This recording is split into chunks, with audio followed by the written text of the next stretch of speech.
Con gusto. Sara Andrea, su programa. Entonces damos inicio con el Colegio Privado Santa Clara, que va a iniciar con la ronda de preguntas.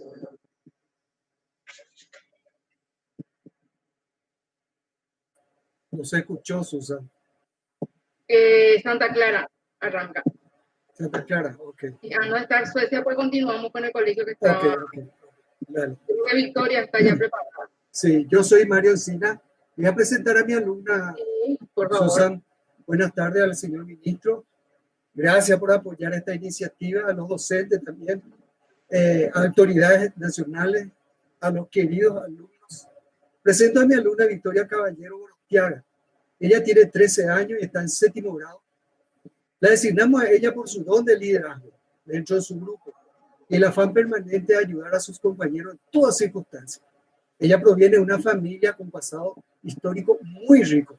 Y solo como referencia, hermano, voy a señalar que su apellido Caballero se remonta al héroe de la Guerra Grande, el general Bernardino Caballero, pasando por León Chaqueño, el mayor Francisco Caballero Álvarez, quien fue el jefe de operaciones de la 5ª División Paraguaya durante la primera batalla de Nanagua y posteriormente jefe del Estado Mayor del 3er Cuerpo de Ejército Paraguayo durante la 2ª batalla de Nanagua. Al decirle el gran Emiliano R. Fernández, resaltando que Caballero Álvarez era el hijo del general Bernardino Caballero, llamándolo cachorro de tigre, al ser descendiente directo del héroe de la Guerra de la Triple Alianza. Y del lado de su mamá, tengo que mencionar que está el teniente primero Pelayo Salvador Prats Gil, natural de Ñemby, también héroe de la contienda chaqueña, que falleció en la guerra.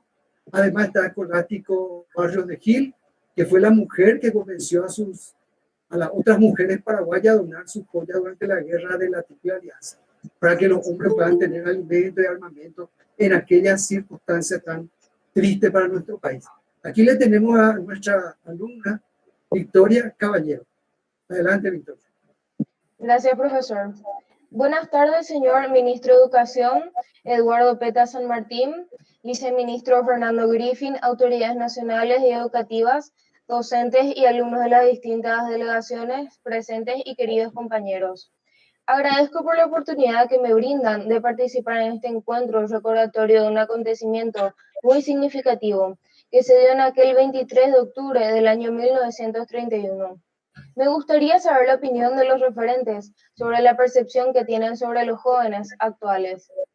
¿Creen ustedes que si se da una situación parecida hoy, los jóvenes saldrían a las calles y realizarían las mismas exigencias que realizaron esos jóvenes? Do you think that if a similar situation occurs today, will the young people will go out to the street and make the same demands that those young people made?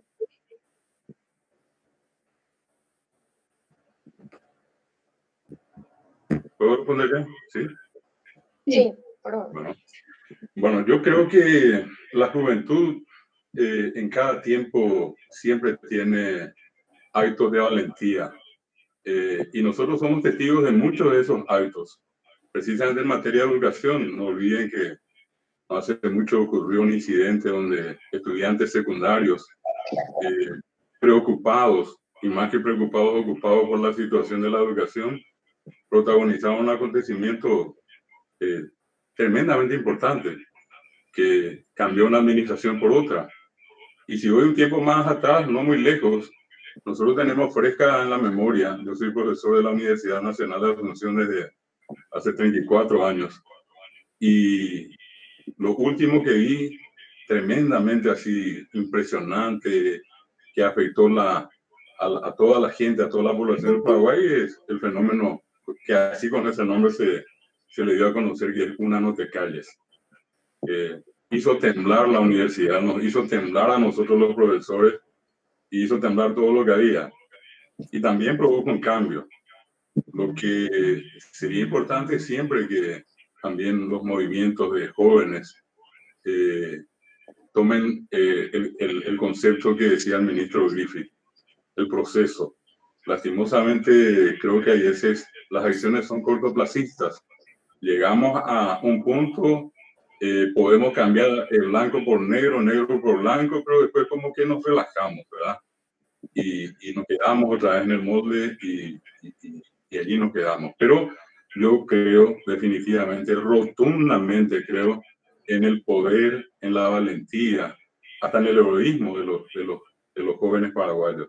Y de esos ejemplos tenemos, pero de sobra. Solamente tomo los dos últimos casos, ¿no? Muchas gracias. Voy a pasar a la siguiente pregunta. ¿No? ¿Y cuánto sería el porcentaje de incidencia que tuvo aquella gesta el 23 de octubre, encabezado por aquellos jóvenes valientes del CNC, para que el gobierno entonces asumiera el compromiso de la defensa del Chaco, luego de que el fortín paraguayo Samaclay fuera atacado por los bolivianos en el año 1931? And how much will be the percentage of incidents that the Federal Church 23, led by those brave young people of the CNC, had to the government of the time to assume the committee of the defense of the Chaco after the Paraguayan 14 Samaclay was attacked by Bolivians in the year 1131. Y bueno, si la escala de 1 al 100, yo te diría 101, o 120, o 500, o 1000, porque produjo un cambio en la actitud. Y el Estado paraguayo en adelante asumió las circunstancias, tomó al toro por las astas, se preparó en la medida de lo que pudo y finalmente llegó a la circunstancia que de hecho no era deseada seguramente por nosotros, ya porque veníamos nada más que 60 años atrás, una de las más grandes, de las más sanguinarias guerras que recuerda el mundo, la guerra contra la Triple Alianza. Se discute si el país fue diezmado o no, pero la cuestión es que el Paraguay quedó hecho ceniza. Y como la ave Fénix, surgimos de la ceniza y allí las madres, las mujeres paraguayas, no solamente durante la guerra, sino que después de la guerra repoblaron el Paraguay. Tremendamente importante la acción de las mujeres paraguayas. Yo cada vez que recuerdo a la mujer, por eso pondero enormemente. No solamente Francisco, el Papa, se dio cuenta de eso. Yo creo que acá, si analizamos nuestra historia, vamos a valorar mujeres que llegaron a tener, la que menos tuvo, pudo haber tenido 10 hijos, 15, 20, 25. Y eso ya tendría que ser mucho amor a la patria, porque llegamos a la guerra del Chaco y aumentó la población del Paraguay. Y tuvimos la chance de enfrentar la guerra. Por eso digo, probablemente con mucho en contra y poco a favor, y más esta acción decidida de los jóvenes del Colegio Nacional y de los otros colegios e instituciones universitarias, ese 23 de octubre de 1931, por eso decía, marcó el antes a un después decidido. Por eso decía, más que el 100%, fue tremendamente importante esa acción. Muchas gracias, profesor David Galeano. Valoramos mucho su opinión. Muchas gracias, Victoria.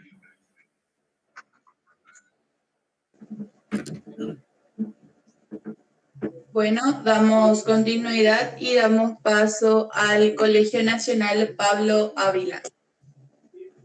Buenas tardes. Bajo la dirección del Magíster Melchor Escurradenis, me presento, soy la licenciada Agustina Méndez.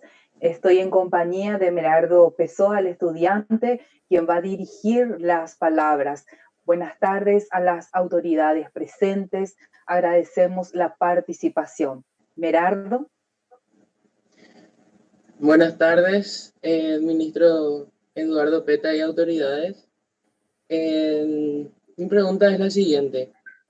¿Cómo consideran ustedes que los jóvenes podríamos hacer para reclamar nuestros derechos sin llegar a ningún hecho de violencia? Bueno, yo creo que una cuestión muy importante pasa por asumir la civilidad, asumir nuestra condición de ciudadanos. Y eso lo hacemos en el colegio. Yo te comento, Merardo, que yo estaba en el Colegio Nacional desde el primer curso, bueno, eso era, hoy es el séptimo grado, hasta el hasta el sexto, que hoy es el tercero de la media. Fueron 6 años donde nosotros en ese tiempo tuvimos, yo creo que la gran oportunidad de tener a grandes personalidades como profesores. El propio director que nos recibió, para nosotros fue muy importante la presencia del doctor Víctor Natalicio Vasconcelos y los otros que conocimos. Y sobre todo la gestión del Centro de Estudiantes 23 de octubre. Un tiempo inclusive manipulada políticamente, pero al fin y al cabo, dentro del colegio nosotros teníamos, y éramos varios, me incluyo, compañeros que cuestionábamos esa acción. Y a veces se daban hasta enfrentamientos verbales. No quiero decir que llegamos a los golpes, pero amistosamente, por decir de alguna manera, discutíamos. Nosotros teníamos la costumbre de sentarnos. Yo creo que una de las maneras que el colegio logró generar esa conciencia ciudadana fue con la creación de estas academias. Las academias, uno volcaba todo el potencial que tenía. Nosotros tuvimos la oportunidad de crear la Academia de Historia con el doctor nada más y nada menos que Alfredo Viola. Y él se sentaba y nos hablaba horas. Y lo único que nos decía que teníamos que ser cada día mejores paraguayos. Paraguayos orgullosos, conocedores de nuestra historia. Y él nos decía, si nosotros queremos crecer hacia adelante, tenemos que conocer de dónde venimos. Hasta hoy me acuerdo de él. Lastimosamente falleció ese profesor, pero nosotros íbamos gustosos a la academia y nos quedábamos embelesados. A veces nuestra hora terminaba la clase a las 6 de la tarde y nos quedábamos con él hasta las 8 de la noche ahí en el patio del colegio. ¿Por qué? Porque nadie quería irse a la casa. Y entonces, ¿a dónde apunto concretamente, Merardo? En que se tiene que generar espacios en los colegios, los propios colegios o ustedes.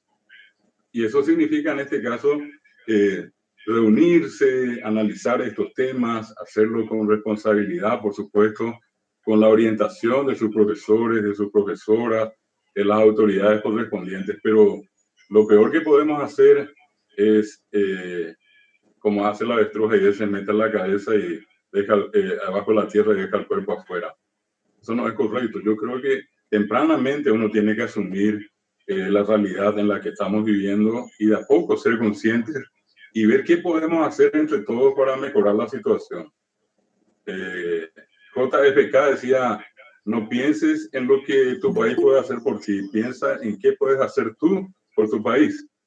Y algo de eso nosotros aprendimos allí, Merardo.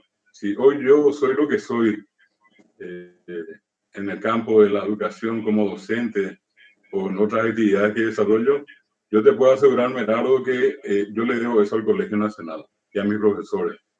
Le debo un 50% a mis padres, que fueron bastante duros conmigo, pero le debo el otro 50% a mis queridos profesores del Colegio Nacional, que me enseñaron a ser ciudadanos. Muchas gracias. Y la siguiente pregunta, ¿qué protagonismo tuvieron las mujeres en aquel 23 de octubre de 1931? Bueno, una cuestión muy importante, Merardo. No olvidemos que la participación de las mujeres en las actividades académicas después de la guerra, inclusive obviamente antes, ¿verdad? Siempre estuvo restringida, era como que poco espacio o ninguno. Por eso todo el mundo recuerda a una mujer novecentista, ya después de 1900, que es nada más y nada menos que Serafina Dávalos, la primera mujer que tuvo un título universitario. Y eso recién ocurrió hacia 1920, ¿verdad? Y así como ella, aparecían así como unos destellos. Sin embargo, yo voy a remitirme a lo más importante. Detrás de cada hombre hay una mujer, que puede ser tu madre, que puede ser tu hermana. Y esas madres y esas hermanas también participaron. Pudieron hacerlo de la casa, pudieron haberlo hecho con un consejo. Pero lo que no podemos negar es, así como dije, en ese momento tan difícil de la posguerra del 70, la tremenda importancia de la mujer. La mujer tuvo la importancia en todo ese tiempo. Fíjate que una mujer, cuántas heroínas. Pero te voy a poner un solo ejemplo. De Pastora Concepción Céspedes. Una mujer que fue con su hijo al Chaco. Tanto amó a su hijo que mientras su hijo estaba en plena guerra, ella lo acompañaba de cerca. Un día el hijo muere a una distancia bastante considerable, le informan a ella y ella va hasta el lugar, rescata el cuerpo de su hijo y kilómetros caminando trae el cuerpo del hijo y entierra al lado de la pequeña choza donde vivía.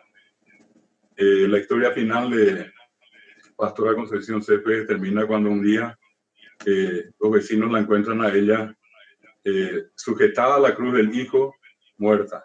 Murió con su hijo o murió por su hijo. Una cuestión entonces importante, Merardo. La mujer siempre estuvo, está y va a estar presente en la realidad, no solamente en la historia, en el presente y en el futuro del Paraguay.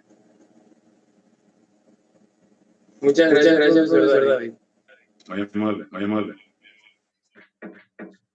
Muchísimas gracias. Entonces, continuamos con el Colegio Privado San José.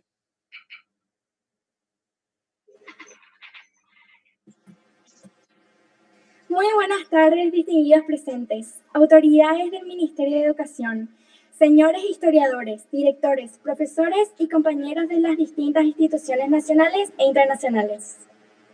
Somos los alumnos del octavo grado del Colegio San José.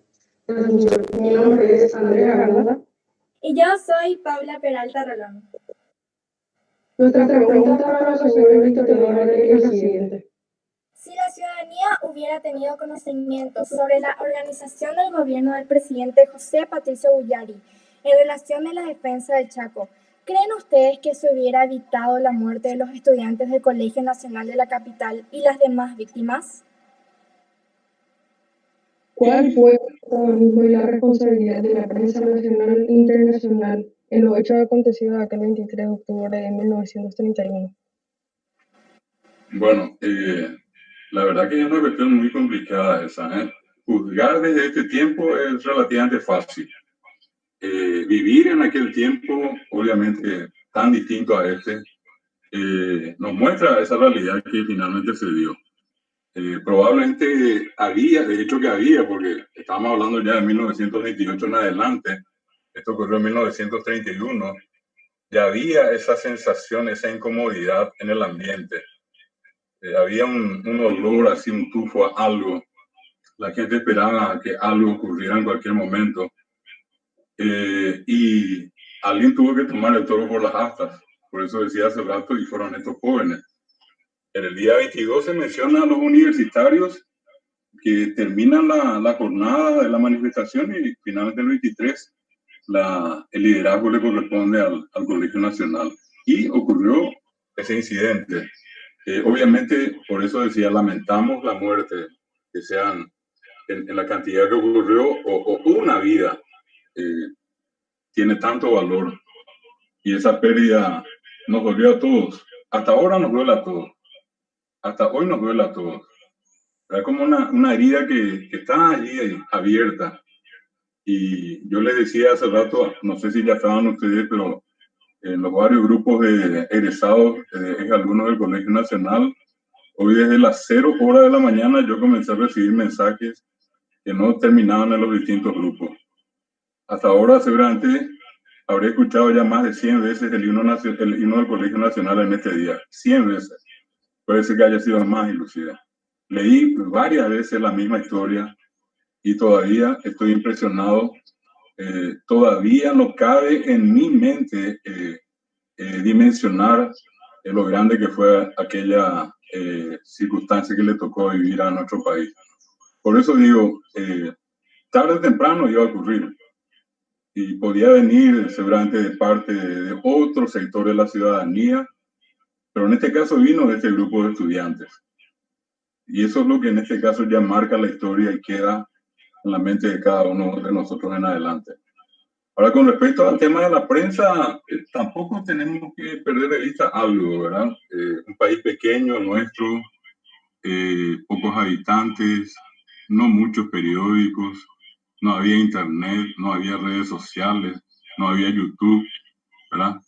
Entonces todo era acá entre casa. Obviamente después las noticias comenzaron a salir. pero no era así como que en el momento, hoy yo aprieto un botoncito y la información se difunde al mundo. En ese momento la diferencia podían ser horas o podían ser algunos días para que el resto del mundo se entere. Pero finalmente el resto del mundo se enteró, y es lo importante, ¿verdad?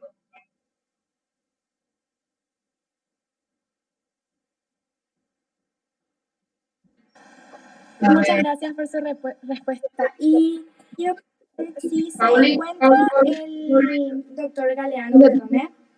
No, está el doctor José Ocampo, te va a responder tu, no te todavía el doctor Horacio. Sí, cómo no. Doctor José Ocampo, le damos la palabra aquí que escuchó la pregunta que hizo Paula del colegio San José. No, por favor, si acabo de conectarme, si podría, por favor, repetir con todo gusto. Paula, te cedo la palabra.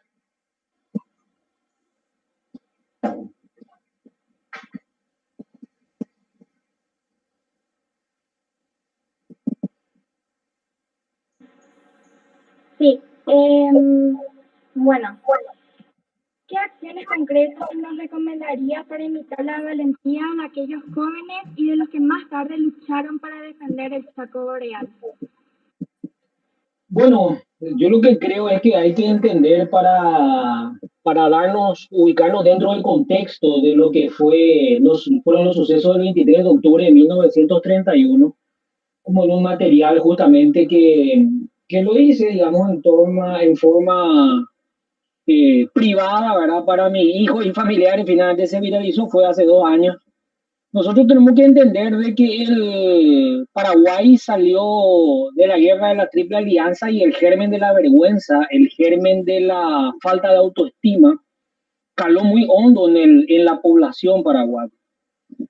Entramos también dentro de un periodo político que fue el periodo político de anarquía más terrible que vivió el Paraguay, en donde dormíamos con un presidente y amanecíamos con otro. Guerra, Estado, golpes, revoluciones, y ese ambiente de clima, de inestabilidad, en ese clima de constante energía, de revoluciones, de golpes, de guerras civiles, primero que el Estado, el Paraguay no pudo construir una piedra sobre otra, no progresamos, no teníamos, las mujeres no tenían derechos.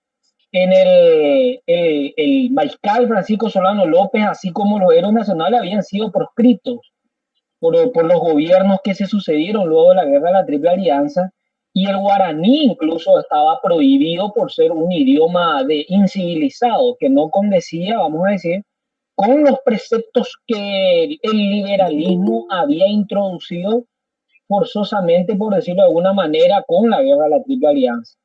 En ese marco de anarquía, por supuesto que Bolivia interpreta desde el punto de vista internacional de que era el momento óptimo para poner un pie en el Chaco, como diría el propio presidente Bautista Saavedra, con la famosa tesis internacional de que hay que pisar fuerte en el Chaco, bolivianizar el Chaco, construir puentes, caminos de todo tiempo, escuelas, infraestructura. Así como dijimos, la fundación de los Fortines Huachala y Boliviana en 1905 y consagrado en el derecho en 1907 a través del protocolo Soler Pinilla es una muestra de ello. Bolivia llegó al río Pilcomayo. Y posteriormente, si tenemos en cuenta en dónde se va a iniciar la guerra del Chaco, que es el Fortín Carlos Antonio López, ya en la laguna Pitiantuta, y posteriormente en Boquerón, ya es una zona muy cercana a lo que es el río Paraguay. Bolivia entendió perfectamente en forma madura de que mientras los paraguayos se meten balas, vamos a avanzar. Y lógicamente, si tenemos en cuenta que desde 1904 el presidente paraguayo, el doctor Antolín Irala, ya preparó un proyecto de defensa del Chaco del avance de Bolivia. Imagínense, en 1904 ya se sabía que era inminente la guerra con Bolivia. Y si entramos un siglo anterior, nosotros sabemos de que la primera vez que Bolivia hizo público su deseo de apropiarse del Chaco fue en 1852, a través del Tratado Varela-Derqui, que Paraguay firma con Argentina, en donde reconoce la independencia del Paraguay por primera vez Argentina, luego de la victoria de Caseros, cuando fue depuesto el general Rosas, y reconoce la soberanía del Paraguay en el Chaco, y es así que el canciller, el embajador de Bolivia acreditado en Buenos Aires, Juan de la Cruz Benavente, realiza la famosa protesta Benavente ante el gobierno argentino. Bolivia intentó durante la guerra de la Triple Alianza formar parte de la alianza, imagínense, pese a que el presidente Melgarejo durante un pequeño espacio de tiempo simpatizó con la causa paraguaya, pero otro gobierno boliviano, porque Melgarejo duró un año nomás, pretendió participar de la repartición del Paraguay y fue corrido por el Parano, por el canciller imperial, diciendo que eso sería aceptar un cuarto aliado sin obligaciones pero con derechos. Y durante el posterior a la guerra de la Triple Alianza hubieron 3 proyectos de tratados concesivos que el Paraguay concedía a Bolivia soberanía. El tratado de Cutijarro, Aceval Tamayo y Benítez Ichazo, de 1879, 1884 y 1893, en donde lisa y llanamente el Paraguay le concedía derecho de soberanía a Bolivia en el Chaco.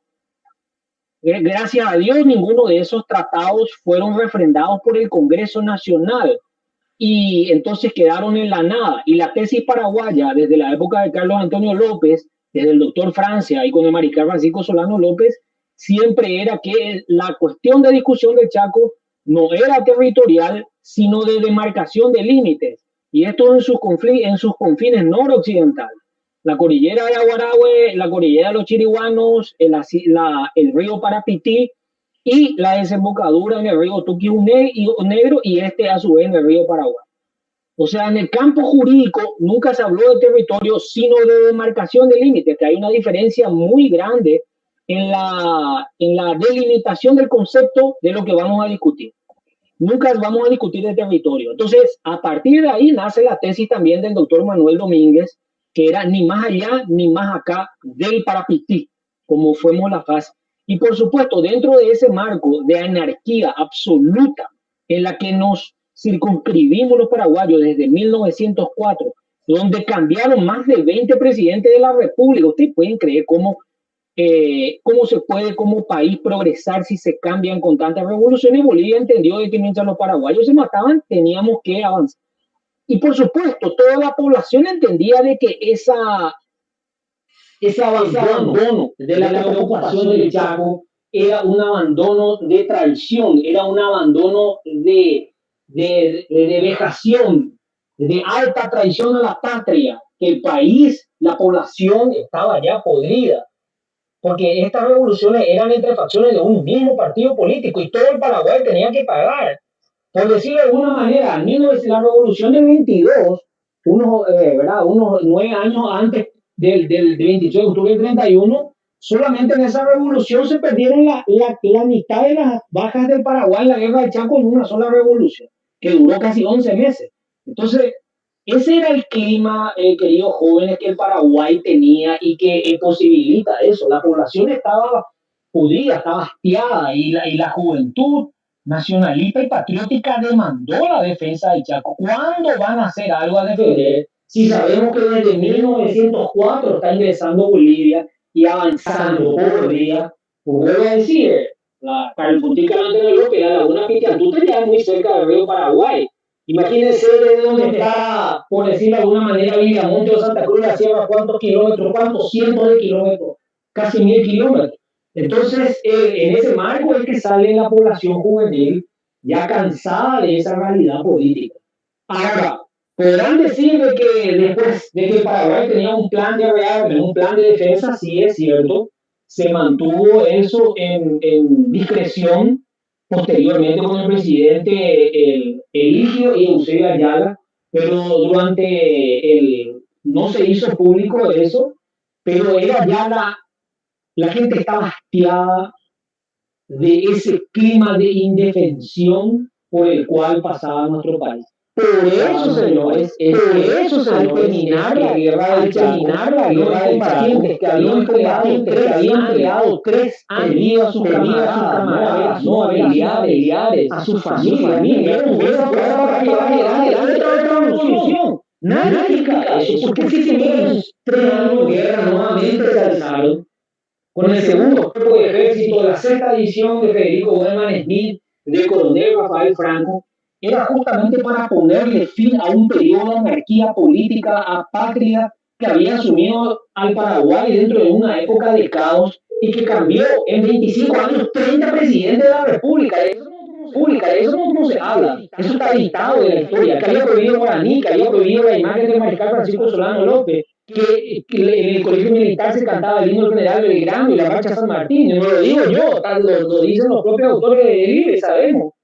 Por eso es que apenas termina la guerra de Chaco, el primer decreto de 1936 es declarar al mariscal Francisco Solano López héroe máximo de la nacionalidad paraguaya. Entonces, el Paraguay nacionalista y los jóvenes, quiero terminar con esto y decir, es ahí la responsabilidad que tiene la alumna y el alumno del Colegio Nacional de la Capital, por supuesto, de toda la comunidad estudiantil paraguaya, pero pertenecer al Colegio Nacional de la Capital es un compromiso mucho mayor, porque la bandera que preside su centro de estudiantes tiene la sangre de jóvenes como ellos en otra época, que lejos de tener interés en su vida la sacrificaron por una causa mayor. Por eso es que es el bastión por excelencia del patriotismo en el Paraguay y al que es orgulloso eso hoy. Sabemos que hay otras corrientes que por manifestar ese orgullo te tratan de fascista. Y sin embargo, más que nunca, ante corrientes que vienen del exterior, que pretenden pisotear nuestra identidad, que pretenden pisotear nuestra identidad, que pretenden pisotear el autoestima, siempre debatimos esto también en la academia, dentro del ámbito universitario, y decir, ¿por qué creen ustedes de que al advenimiento de la democracia, sin embargo, el que pagó más caro fue la educación paraguaya, teniendo en cuenta de que era antes obligatorio el canto del himno nacional, el juramento a la bandera, izar la bandera, los actos culturales eran obligatorios los días patrios, obligatorios, y tenían que tener, no por cursi, sino que porque todo eso hace una identificación del niño con su identidad nacional. ¿Verdad? Y terminó todo eso. Es más, los textos patrióticos fueron quitados de la malla curricular y ustedes saben que los textos que hoy tenemos con mucho respeto de Santillana y otros ponen al Paraguay y su historia en forma marginal y prácticamente todos los historiadores citados ahí tienen una tendencia de ir en contra de lo que estamos nosotros diciendo acá. Ana Barreto y demás tiene una tendencia a, o sea, hay un proceso de ingeniería, de edición y de destrucción de la educación patriótica paraguaya, de los cuales ustedes jóvenes y nosotros tenemos que resistir y darle el lugar que se merece nuevamente a nuestros valores como paraguayos en la educación paraguaya para que vuelvan a ser luz y guía de la juventud paraguaya. Y ese es el esfuerzo que nosotros hacemos desde el campo de la academia en el ámbito universitario y que hacemos en otros foros. Eso es lo que podía decir. Muchas gracias por su respuesta.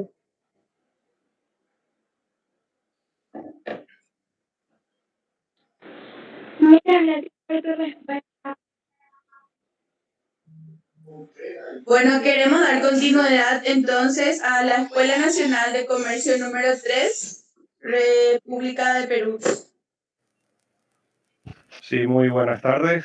Soy el profesor Aldo Ruiz, profesor del área de Ciencias Sociales de la Escuela Nacional de Comercio número 3, República del Perú. Estoy acompañado por el director general del colegio, el profesor magíster licenciado Ricardo Villalba, y la alumna Dayana Rojas, que se va a presentar en estos momentos. Muchas gracias. Muy buenas tardes a todos. Muchísimas gracias por la invitación. Quisiera hacerle dos preguntas. Y la primera, la manifestación del 23 de octubre de 1931 fue exclusivamente estudiantil o hubo influencia de la oposición política de aquel entonces, queriendo aprovecharse de la manifestación de estudiantes con el fin de desestabilizar el gobierno de turno y hacerse con el poder?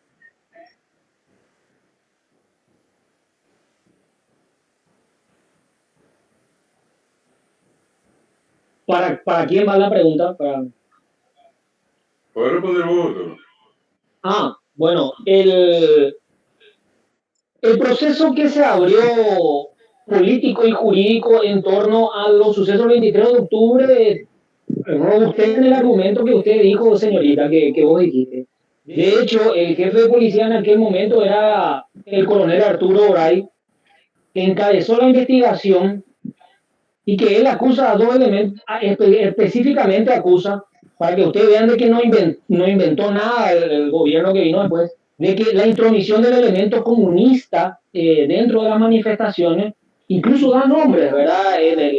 Eso está en la obra cumbre de las memorias del coronel Arturo Oray, que se llama Militares y Civiles, en 3 tomos, de los cuales uno de ellos describe los sucesos del 23 de octubre. Puede ser que haya habido algunos simpatizantes políticos, pero en esa manifestación fue una manifestación totalmente universitaria y estudiantil. Y estoy seguro de que esos jóvenes que salieron, entre ellos, por ejemplo, algunos sobrevivientes, estaban César Garay, estaba el que va a tener una importancia superlativa, después va a ser ya mayor, un poco mayor, va a ser ministro de la Corte Suprema de Justicia y va a ser nada menos que padre de un ministro de la Corte que está hasta el día de hoy y que era a su vez también hermano de otro, el coronel Eugenio Alejandrino Garay, que va a tener un protagonismo enorme durante la Guerra del Chaco. Estaba Fuster, el padre del doctor Augusto Fuster, que es autor del Código Aeronáutico y que también fue profesor de la Facultad de Derecho 1. Entonces, muere Julio César Franco, otro estudiante que era exalumno del Salesianito. Por eso la plaza que está a 2 cuadras del Salesianito sobre República de Colombia se llama Julio César Franco y hay una placa que dice un estudiante que cayera con el Colegio Nacional de la Capital el 23 de octubre de 1931. Yo creo que eso fue uno de los argumentos que se manifestó para tratar de suavizar o de disimular la locura que cometió ahí al disparársele a más de 30 jóvenes que accedieron a los jardines del Palacio de López. Ahora, si el presidente, como dice, el presidente José Peguyari no dio la orden.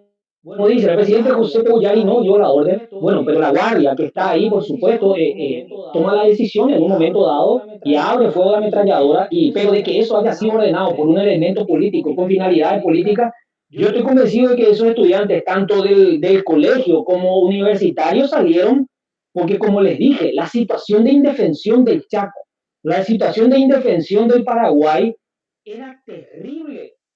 Era terrible. Les puedo decir por horas todo lo que el Paraguay renunció durante ese periodo que no se estudia, que se disimula. Les doy un ejemplo más para decir, por ejemplo, la gente habla del tratado de Yacyretá, de que el Paraguay perdió ahí, pese a que dice que ambos estados van a consumir el 50% de lo producido. Hubo un antecedente del tratado de Yacyretá, que es el protocolo Ayala-Pueyrredón de 1926 y 27, que es unos años antes de 1931, en donde el Paraguay le concedía a Argentina, por la explotación hidroeléctrica de las aguas del río Paraná en la zona de Encarnación, el 93% de lo producido.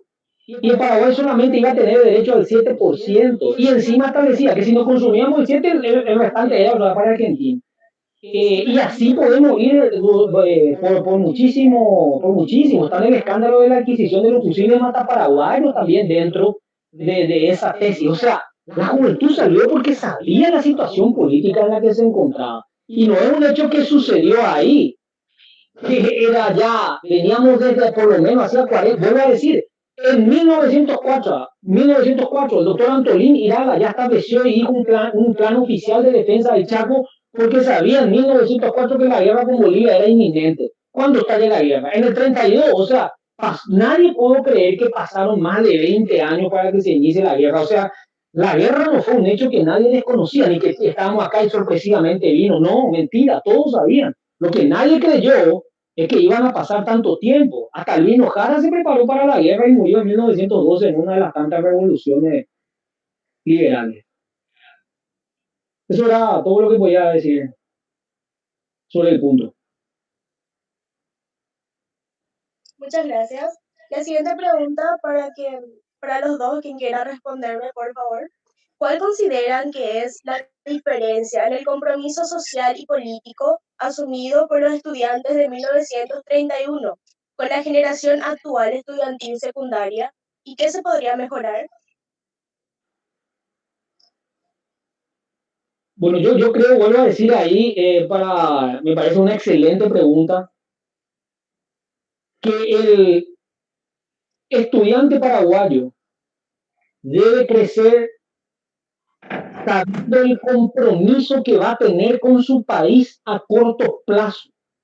Más aún un joven de la educación pública, en donde es el pueblo paraguayo con su esfuerzo quien le está pagando los estudios, en donde pueden haber necesidades en sus edilicias y demás, pero es el pueblo, con el sacrificio de las maestras, los maestros, quienes están poniendo todo su corazón para su formación, y que él es el responsable o la responsable de defender los intereses de su país a corto plazo, de que no puede desentenderse y simplemente dedicarse al placer o a la fiesta o a la farra o a chatear 24 horas en el WhatsApp tan irresponsablemente, y debe entender de que a corto plazo él va a llevar adelante la patria. Analizar el patriotismo de lo que fueron sus antepasados que vestían ese uniforme que le dio tanta gallardía, tanta identidad, tanta valentía, y tratar de ser, aunque sea el 10%, dignos de esos antepasados, que no tuvieron miedo de exponer sus vidas, porque nosotros mantengamos alto el honor de la tricolor bandera. Y ahí quiero unir con la historia, ningún país como este en el mundo sangró tanto como para que nosotros tengamos el simple derecho de ver flamear independiente nuestra bandera. Cuando nosotros escuchamos el himno debemos entender que más de 1 millón de paraguayos sangraron para que nosotros tengamos ese derecho. Y hoy vemos nuestras banderas sucias y todos los mástiles. Y cuando toca el himno nacional nadie para. Y por dar un ejemplo, aquí al lado nomás del país, al lado argentino, cuando toca su himno paran hasta los autos. Entonces, señores, no, tenemos que entender y aprender a ser orgullosos nuevamente de nuestra propia identidad, de nuestra historia, porque ningún país en el mundo tiene tanta gloria como es el Paraguay. Y si vamos a encontrar defectos a todos, acá no vamos a terminar más.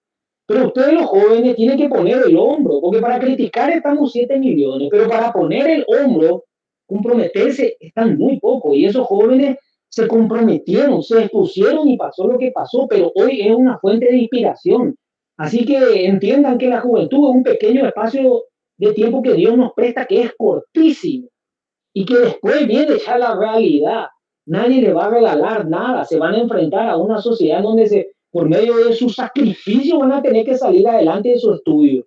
Ya terminó el Paraguay, queremos todo olvidar el Paraguay de la corrupción, el Paraguay queremos que sea el Paraguay de la competitividad, el que nos quita adelante. Ustedes van a tener que mostrar ahí su patriotismo y su compromiso, señores, con la sociedad, porque así como ustedes estudian, hay cientos de miles de jóvenes de la misma edad ustedes que no pueden.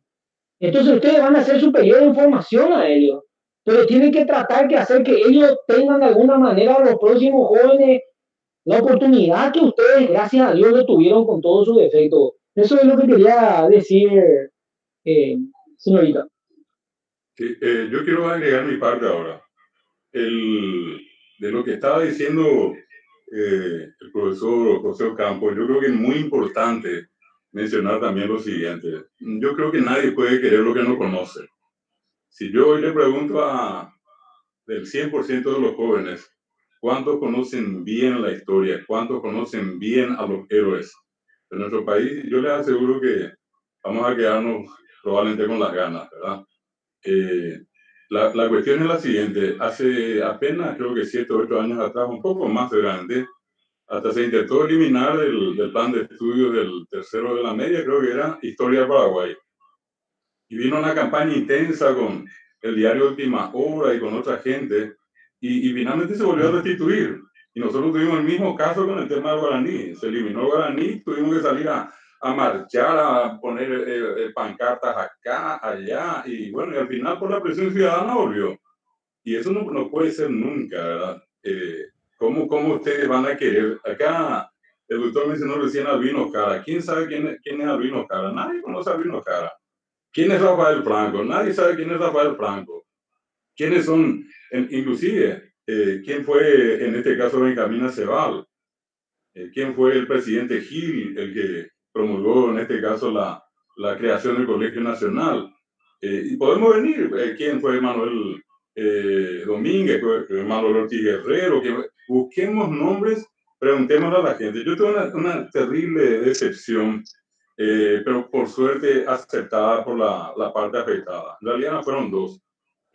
Siendo profesor de una de las facultades donde enseño, le suelo dar como trabajo de investigación a estudiar, acercarse y hacer una investigación sobre los escritores que hoy escriben en Paraguay. Y a un grupo de dos personas, dos mujeres en este caso, les tocó trabajar con uno de los escritores paraguayos. ¿Y qué pasó? Llegaron junto a él. Una de ellas me pregunta, ¿quién es este señor? ¿Quién es este señor? Yo le digo, ¿nunca escuchaste? Y no, profesor, nunca escuché. Y le digo, no puede ser, eso no puede ser, ¿cómo no vas a conocer a Manuel Ortiz Guerrero? Y no, profesor, no. Estudiante universitario. Después termina la cuestión y nunca olvido que, aparte de entregar el trabajo con respecto al autor estudiado, ellos tenían que hacer una especie de sondeo entre sus compañeros pero de otras carreras. Y el sondeo que ellos hicieron consistió en lo siguiente. Manuel Ortiz Guerrero era, 1, el vicedecano de la facultad; 2, un escritor conocido; 3, el centro delantero de Cerro Porteño; y les voy a dar, eran 20 personas las que tenían, a quienes hicieron. ¿Y saben cuál fue el resultado? Hasta ahora me acuerdo y me duele en el corazón. 18 dijeron que era el centro delantero de Cerro Porteño. 1 dijo que era el vicedecano de la facultad y 1 acertó que era el escritor paraguayo. Entonces, miremos nuestros libros. ¿En qué parte de los libros hay héroes paraguayos? ¿En qué parte se honra a los héroes paraguayos? Los grandes acontecimientos. Nosotros hablamos de la guerra contra la Triple Alianza y dura 2 páginas. Y cuanto más rápido pasemos, mejor. Llegamos a la guerra del Chaco, ¿cuánto? Y 2 o 3 páginas. Y rápido pasemos, porque ya no. Ya se acabó todo. Entonces, yo creo que esa mirada crítica tenemos que hacer. Y en homenaje a este día tan especial, nosotros también podemos marcar siempre un antes y un después en cada tiempo. Ojalá que un encuentro como este permita, en este caso, rever este tipo de situaciones para bien, para mejor, no para peor. Eso es lo que quería decir yo también. Muy buenas tardes, yo soy el director Ricardo Villalba, justamente el director de la Escuela Nacional de Comercio número 3, República del Perú. Es quien le estuvo haciendo las preguntas e interrogantes, es nuestra alumna Diana Rojas, que justamente es una líder de nuestra institución, presidenta del centro de estudiantes, y agradecerle un poquito por su respuesta y su intervención, tanto al profesor José Campos y al profesor David Galeano. Y quiero resaltar un poquito 2 cositas que estuvieron conversando, estuvieron diciendo que me gustó, y especialmente para los jóvenes que hoy están con nosotros en este conversatorio.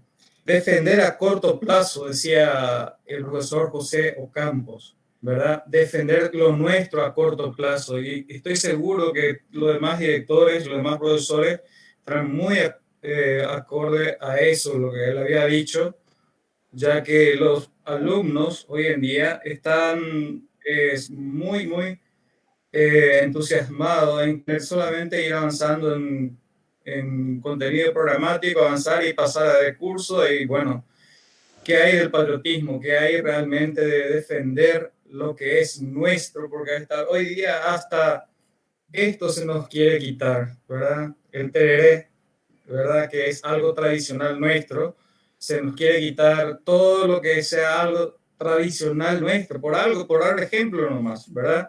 Entonces, como decimos siempre, suelo decir siempre, la juventud, dice, es el futuro, pero para mí no es el futuro. La juventud es el presente.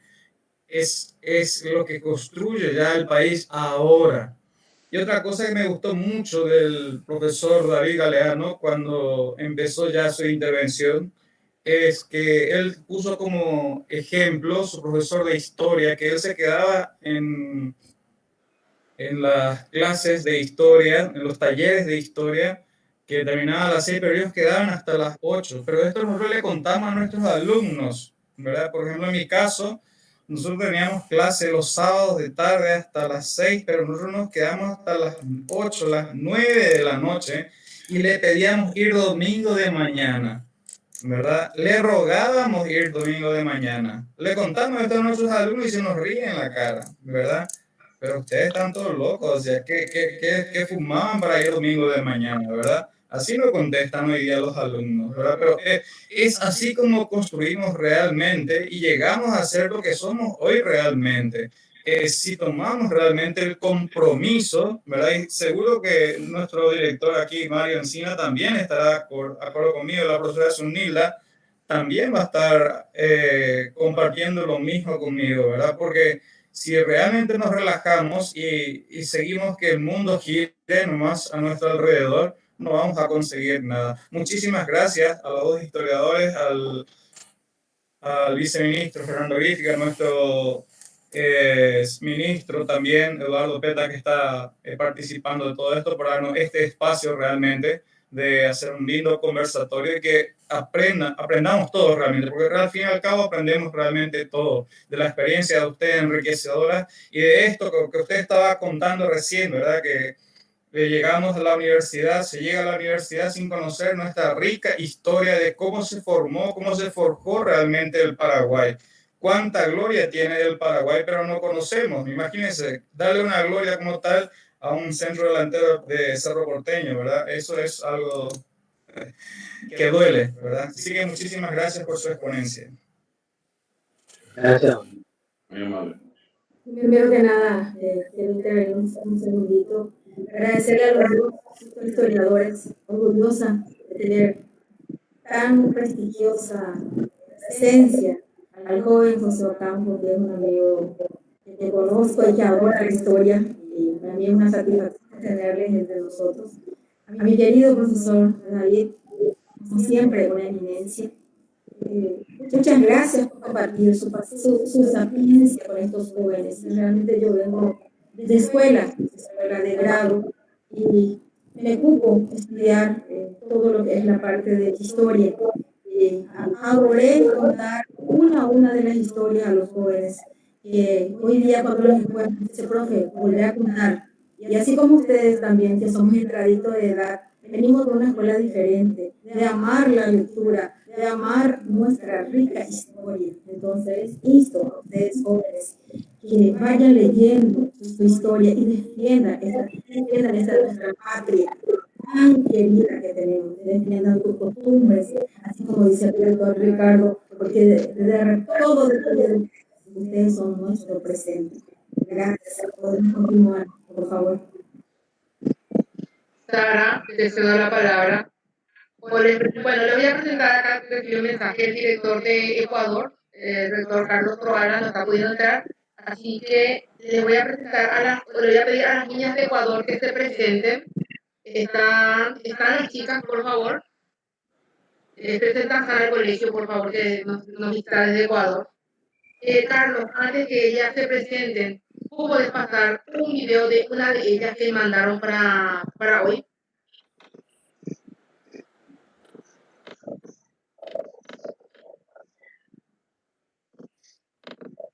Yo presento a la unidad educativa Pico Alza de Ecuador, pero no tengo los videos acá a mano, profe. No, al profesor Carlos estoy pidiendo que pase uno de los 4 que enviaron las niñas de Ecuador, para que puedan ver los dos historiadores, algo que no se vio el doctor Fernando Vicky, creo que sí pudo explicar uno de los videos, para que el ministro vea lo que vino de Ecuador antes de presentarle a ellas realmente.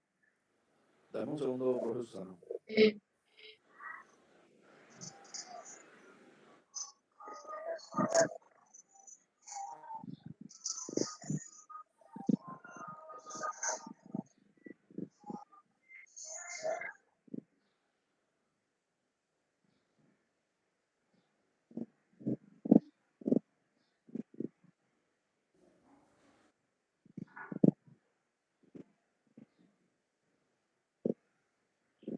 Hola, mi nombre es Alison Palma España, soy de Ecuador, de la provincia de Manabí, Cantón Puerto Viejo.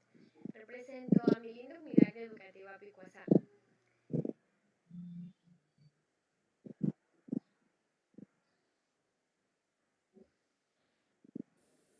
Volvamos a esos días felices en los que había héroes. Desde Ecuador les saluda Amanda Ala.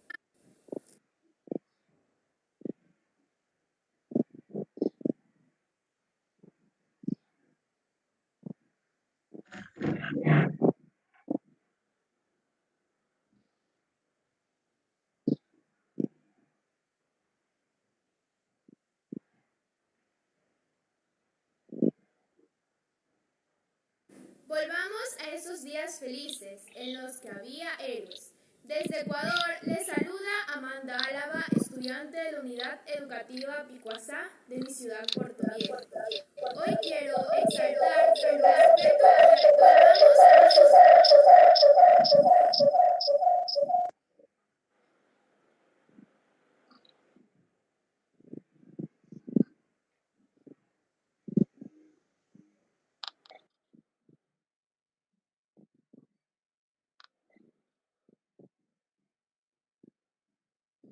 ¿Qué pasó con Ecuador?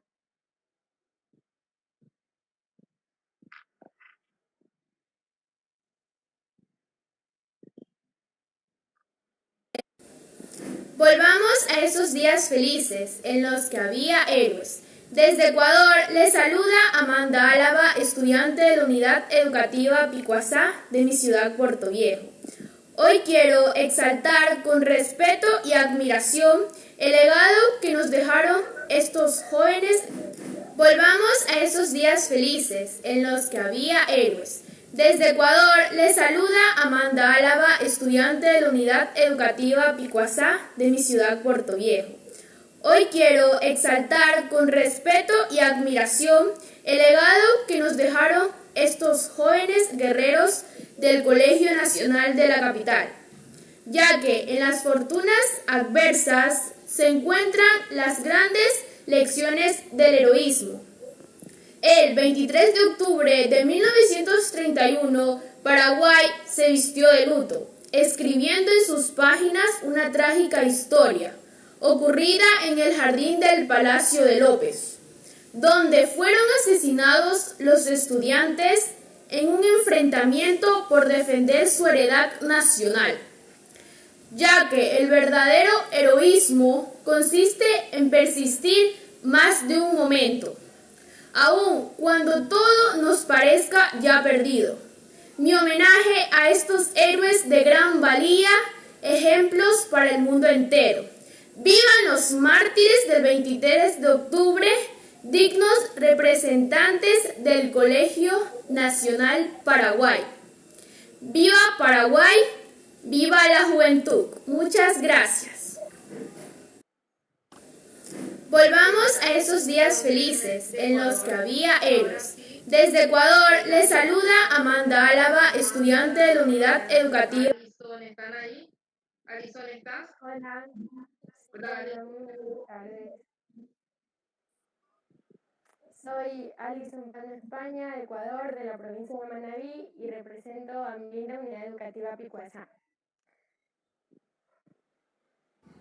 El 23 de octubre de 1930, estoy muy contenta de participar nuevamente con ustedes en este segundo conversatorio.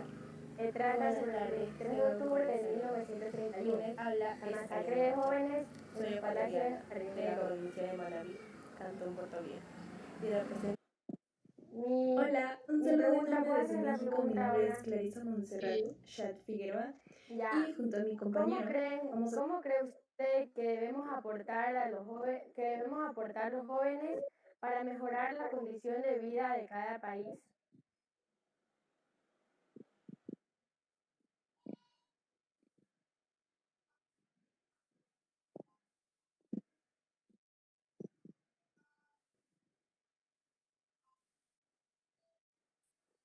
Esa pregunta, ¿Puedes repetir tu pregunta?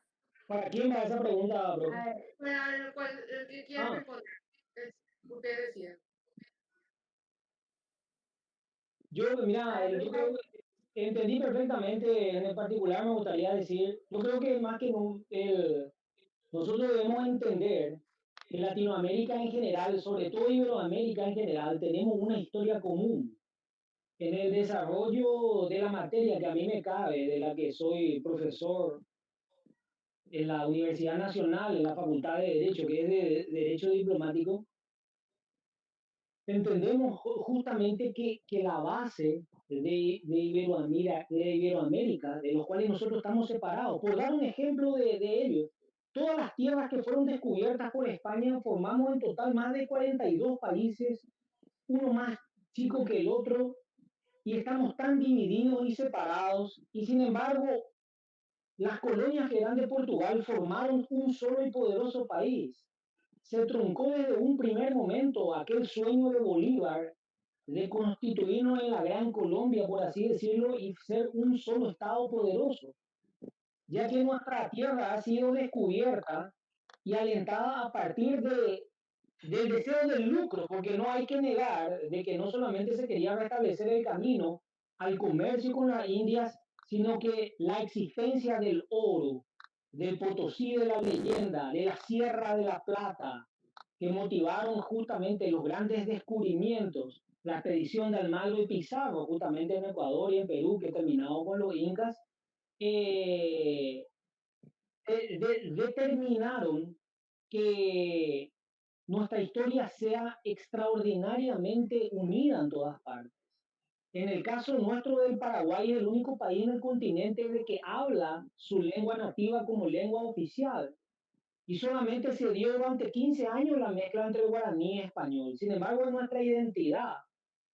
Y estos sucesos, así como el de Ecuador, así como el de otros países de Latinoamérica, tienen que servir para que todos los jóvenes de América Latina entendamos de que nosotros debemos ser más que nada hermanos, somos países hermanos, y que tenemos las mismas necesidades, y que tenemos las mismas aspiraciones, y dejar de entender, solamente entender que la solidaridad de las naciones y de los países con los sectores sociales que más necesitan está realmente la transformación de un continente.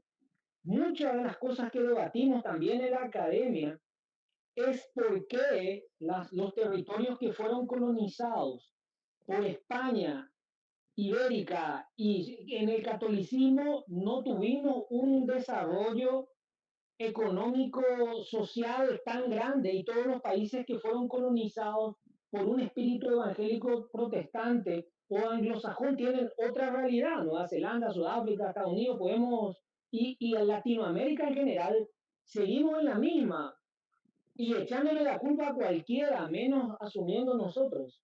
Entonces, somos una gran nación y estoy muy contento que una señorita de Ecuador esté presente, y tenemos que entender de que Latinoamérica en general somos una gran nación, separadas por fronteras, pero somos la misma nación, padecimos las mismas cosas y nuestros desafíos son los mismos.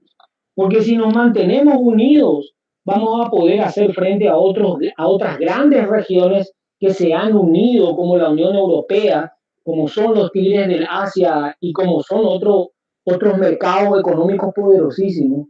Y debemos entender eso, que solamente unidos tenemos chance. Eso quería decir, profe. Yo remito también al comentario, o sea, la consulta que hizo, creo que fue Alison.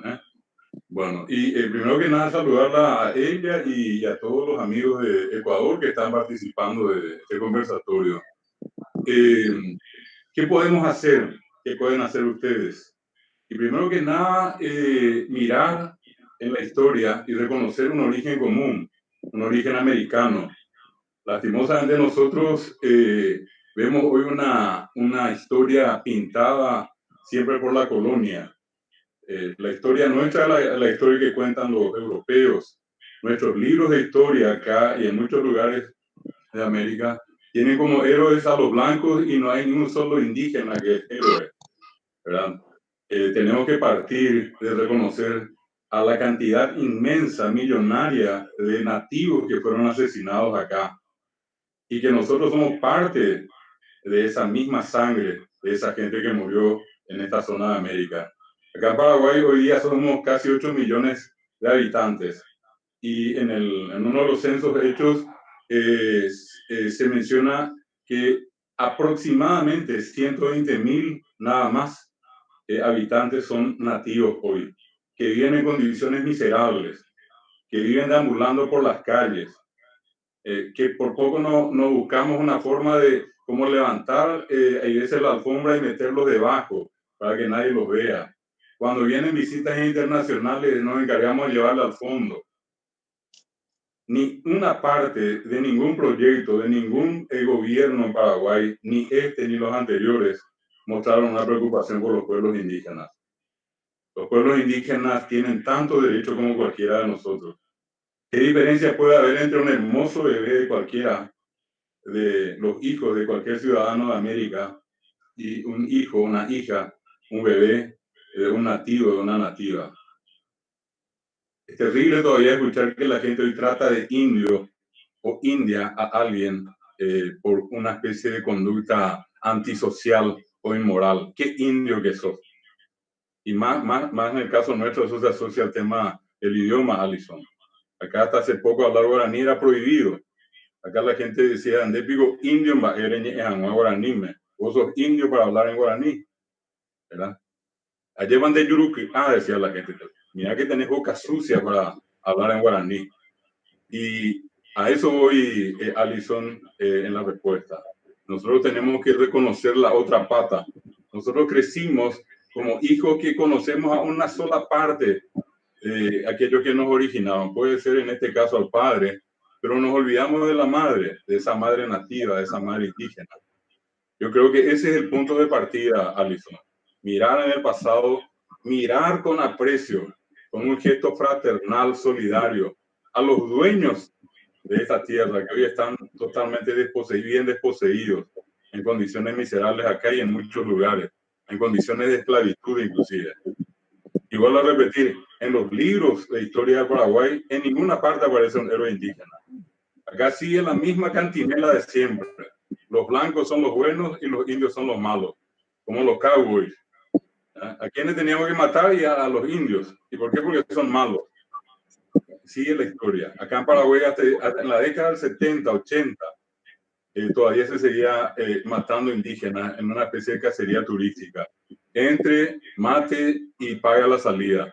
De eso se encargó de documentar una periodista paraguaya que se llama Eva Níguez Gallegos, que hacía un programa recorriendo el Paraguay y le tocó conversar con nativos del Paraguay.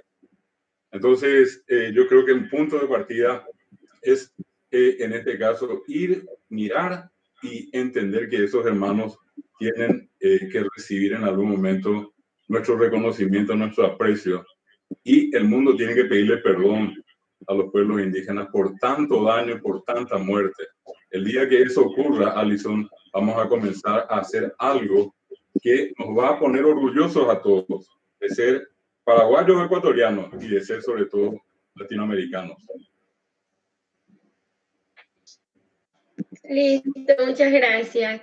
Le doy paso a mi compañera Ariana Marchán, que va a seguir con la siguiente pregunta. Muy buenas tardes. Desde Ecuador les saluda Ariana Marchán, representando a la Unidad Educativa Picuazá, y agradecida por la invitación a este segundo conversatorio. Mi pregunta es la siguiente. Además de rendirle homenaje a estos héroes de su país, ¿el gobierno de qué forma apoya a la juventud paraguaya?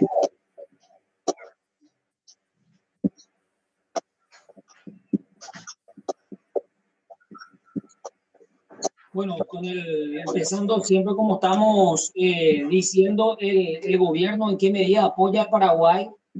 Yo creo de que tenemos creo que es como Latinoamérica en general, y estoy seguro que ha de ser también en Ecuador, pero el principal bono demográfico que siempre decimos que tiene nuestro país en general es el que la mayor parte del porcentaje de la población tiene menos de 30 años, creo que ya está arriba del 70%.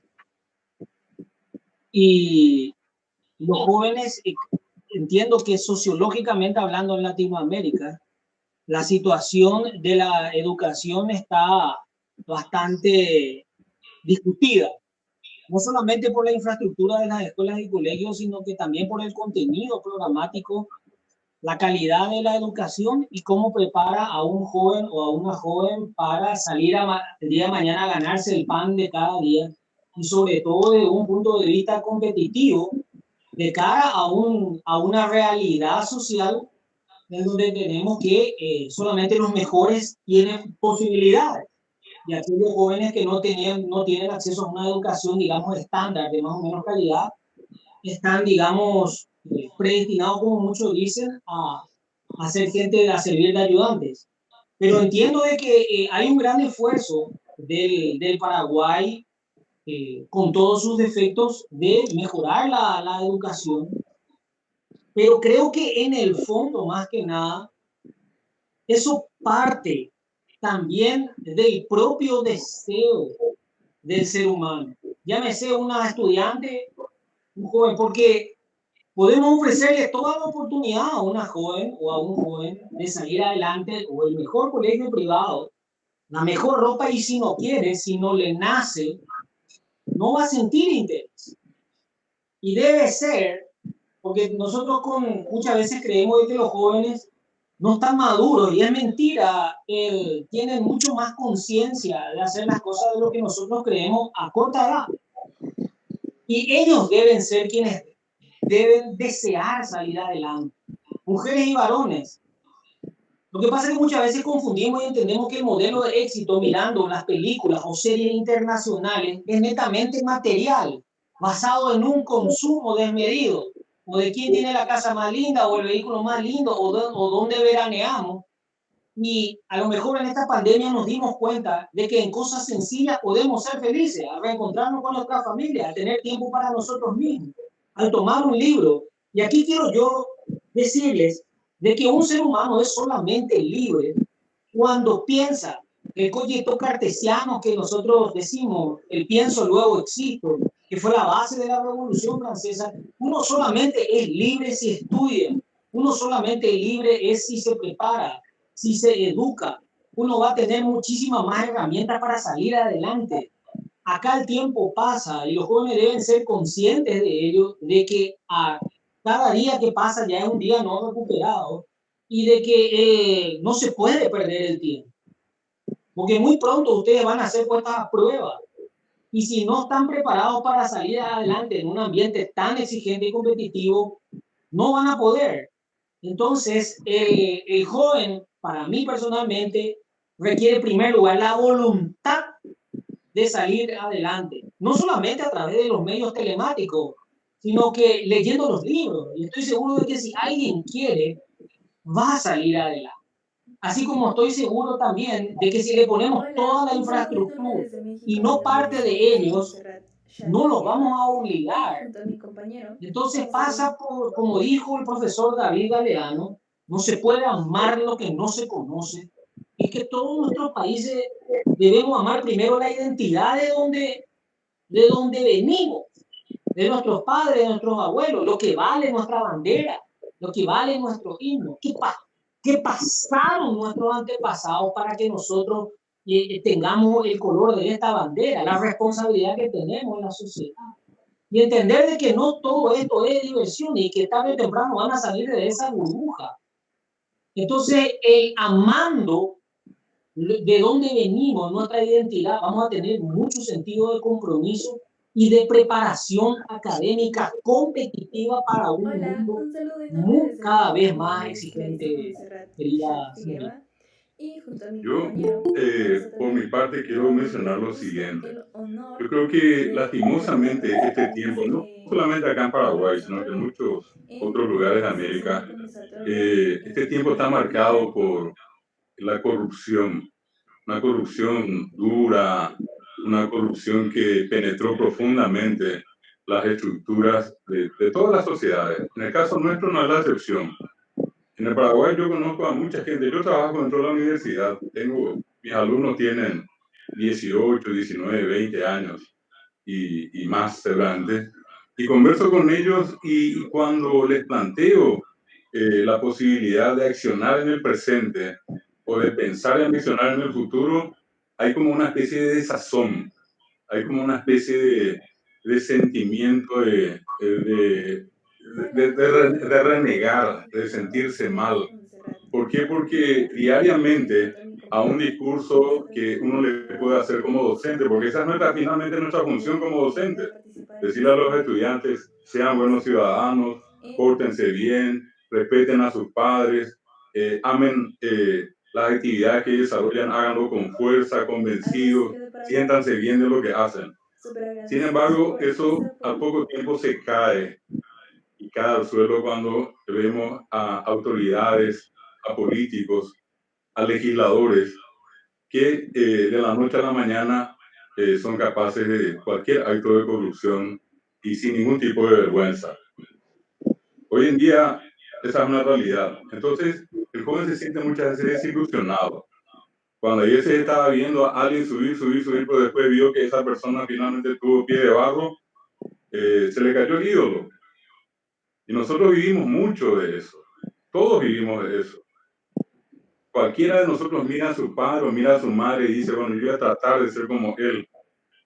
O en el peor de los casos, si fue una persona muy dura, a lo mejor va a decir, bueno, voy a tratar de ser un poquito diferente en algunas cosas que él hizo conmigo.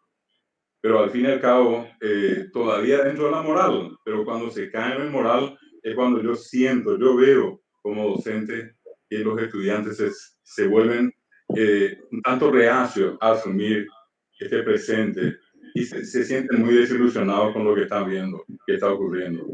Yo creo que espacios como este sirven para fortalecer, para retemplar el espíritu de muchos, para que muchos digan, bueno, yo puedo ser mejor, yo soy capaz, yo tengo todas las posibilidades para mejorar como ciudadano. Pero necesitamos espacios donde escuchemos a gente que diga, esto está bien y esto está mal, y hacerlo libremente, sin que nadie diga, no, habló, dijo esto, no, y por eso vamos a perseguirle por esto. Eso un tiempo atrás era muy común también aquí en el Paraguay. El que hablaba mal de algo, entonces inmediatamente recibía la represión de alguna autoridad. ¿Por qué? Por no estar de acuerdo. La historia del Paraguay está muy marcada por las persecuciones, por los destierros. El más grande escritor paraguayo vivió una buena parte de su vida en cualquier otro lugar menos acá. Entonces, si vamos a buscar, vamos a encontrar muchos casos como ese, como lo que estoy mencionando, donde no precisamente las personas que están al frente del país muestran los mejores ejemplos. Y tendríamos que buscar paradigmas, ejemplos de líderes que en este caso nos digan, bueno, esta es la manera correcta y podemos caminar juntos. Eso es todo. Andrea, Muchas gracias. Sara, con mi compañía Alaba. Hay una más. Disculpa. Hola, muy buenas tardes. Mi nombre es Amanda Alaba, de la Unidad Educativa Picuazá, provincia de Manabí. Para mí es un gusto estar con ustedes en este segundo conversatorio y rendirle homenaje a aquellos jóvenes guerreros del año 1931. Mi siguiente pregunta para ustedes, quien la desea responder es, ¿cuál fue la enseñanza que legaron con la muerte de estos jóvenes del 23 de octubre?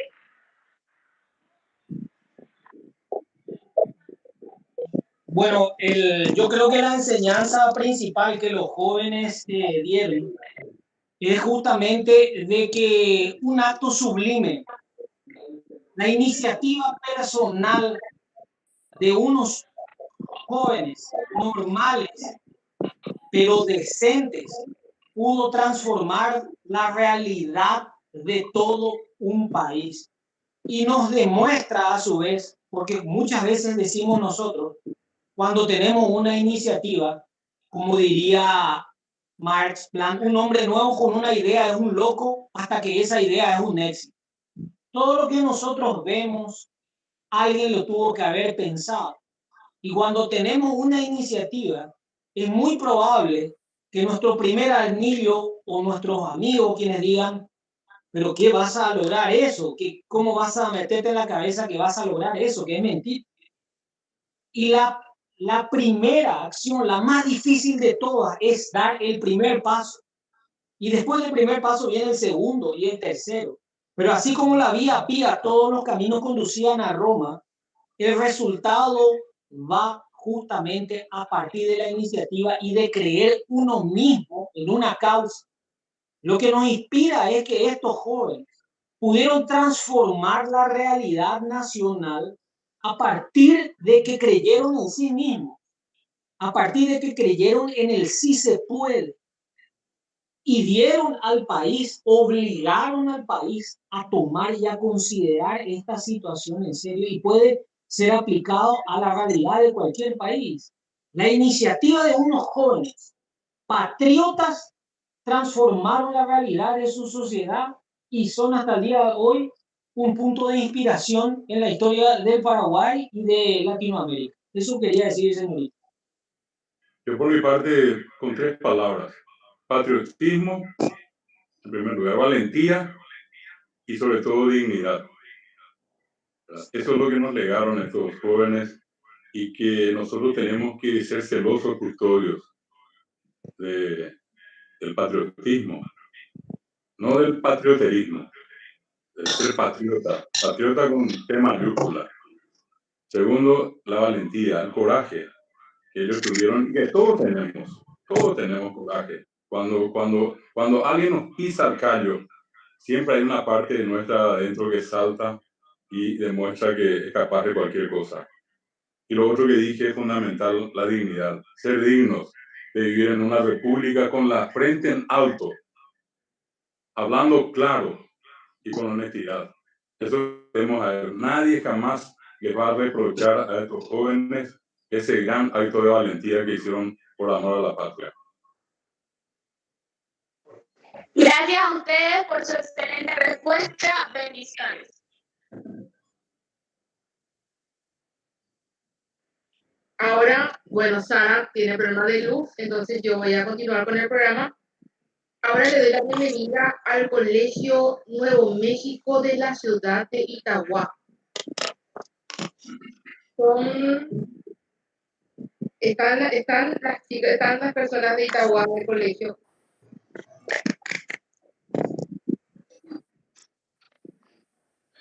Buenas tardes a todos los presentes. Nosotros somos las alumnas del Colegio República de México de la ciudad de Itagua. Y nuestras preguntas son las siguientes. Para la persona que nos quiera responder, ¿cree que fue en vano el acto de valentía que realizaron estos jóvenes? ¿Qué repercusión tuvo en esa época eso que aconteció? No sé si José va a responder primero. ¿Sí? Profe, respondemos primero, por favor. Yo estoy acá preparando un café, por favor. Bueno, yo estoy tomando agua por la duda. Después vamos a combinar el café con agua. Bueno, la primera era ¿qué importancia tuvo, verdad? Si me pueden repetir. La primera pregunta. ¿Cree que fue en vano el acto de valentía que realizaron esos jóvenes? Para nada, para nada. Claro que tuvo un tremendo valor. Si no, no hubiéramos estado hoy acá hablando de eso.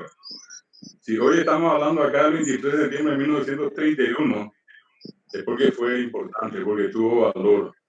Y estamos reconociendo el valor de los jóvenes, de aquellos jóvenes, y también tenemos que reconocer el valor de estos jóvenes de hoy, jóvenes como ustedes, que tienen la misma capacidad. ¿Qué diferencia podía haber entre aquellos y ustedes?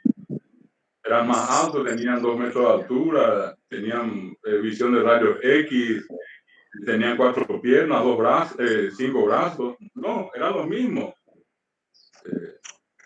Que eran más capaces intelectualmente, súper desarrollados. No, estamos hablando de los mismos que vivieron acá en el Paraguay como ustedes y que aman, y como ustedes seguramente, yo no dudo eso, a nuestro país, y como ellos también lo hicieron. Esa es mi primera respuesta. La segunda pregunta: ¿qué repercusión tuvo en esa época eso que aconteció?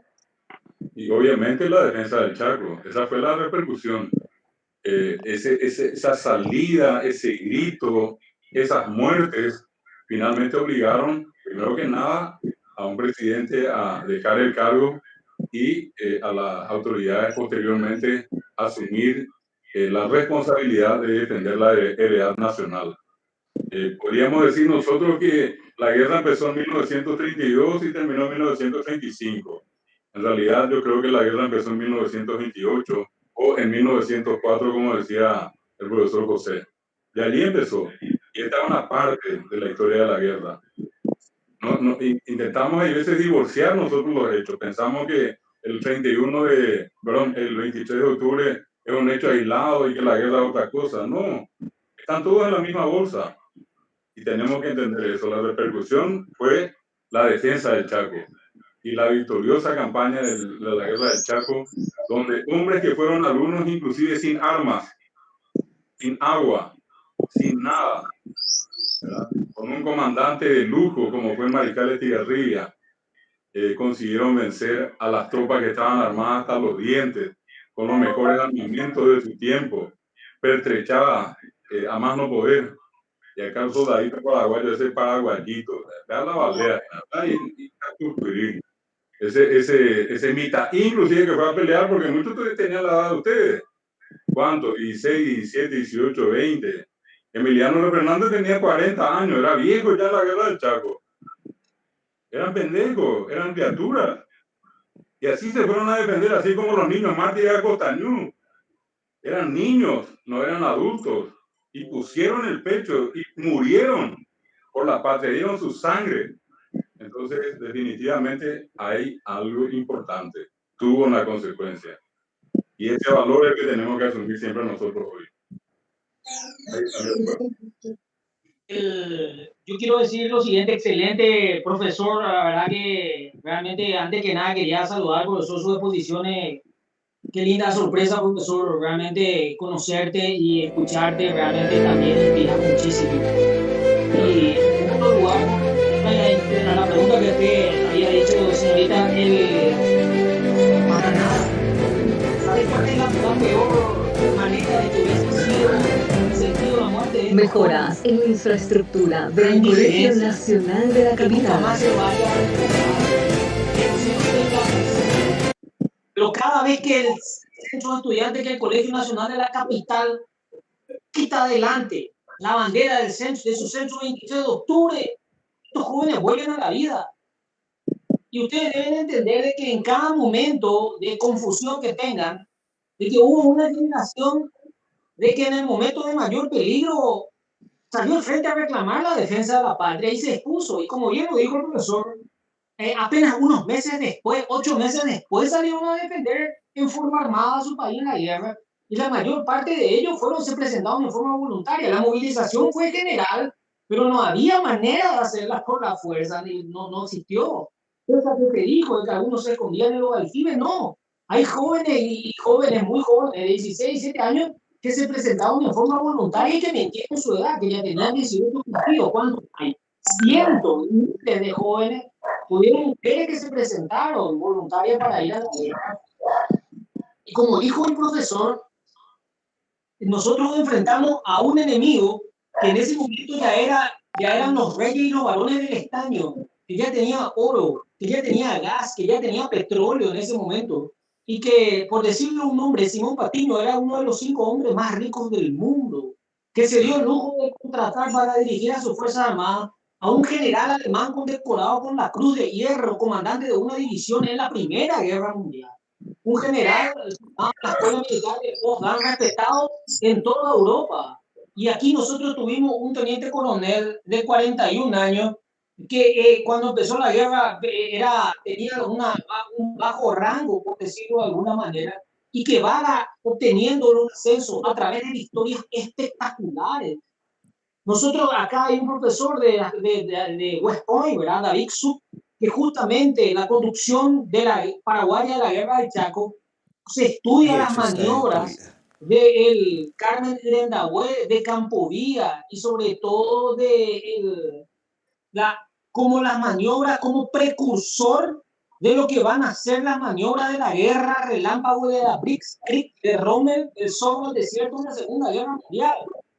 La maniobra que va a hacer el Paraguay con la famosa técnica Corralito o el envolvimiento o el doble envolvimiento va a ser admirado en todo el mundo. Y nosotros, desde donde empieza la guerra, acá ya cerca del río Paraguay, y donde termina las estribaciones de los Andes, llegamos a cruzar el río y obtuvimos victorias espectaculares. Una de ellas, como es la de Campovilla, en diciembre de 1933, 10.000 prisioneros en una acción en donde no se necesitó abrir fuego, porque fueron sometidos a un sitio, a un envolvimiento en donde 2 divisiones bolivianas se rinden, ¿verdad? Casi 9.000 hombres, más de 100 camiones, cientos de mil, más de 200 ametralladoras pesadas.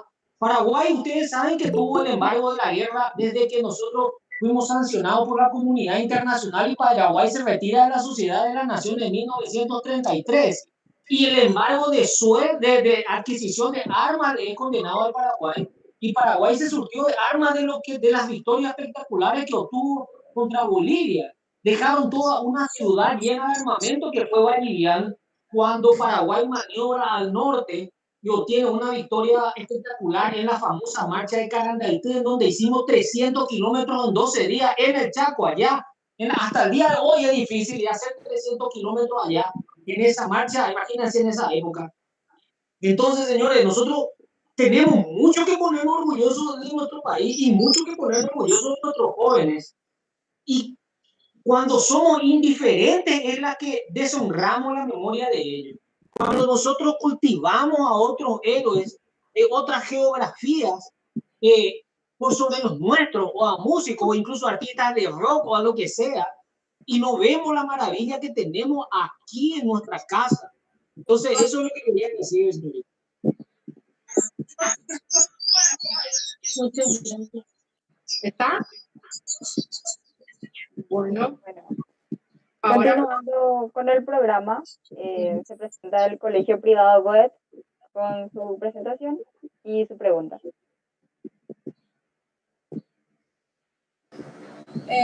Bueno, primero que nada quiero agradecer la invitación. Mi nombre es Agustina Eurerich, soy alumna del segundo año del Colegio Goethe en énfasis en Ciencias Sociales, al igual que mis compañeros Cristian Ziplik y Romina Chamorro.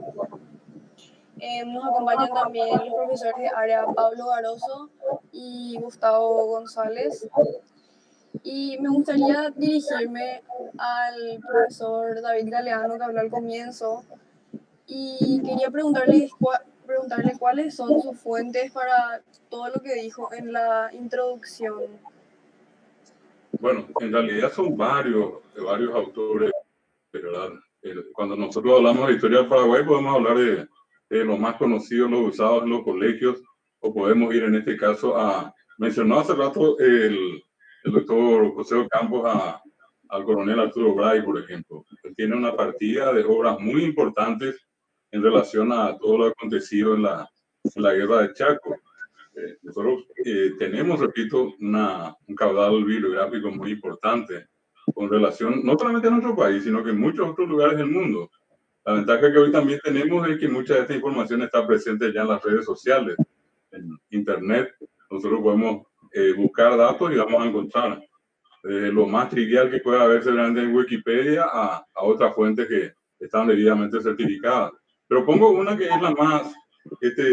la que habitualmente es más recurrente acá para muchos de los que se dedican al estudio de esta parte de la historia del Paraguay, que para mí el caso de Bray es muy interesante.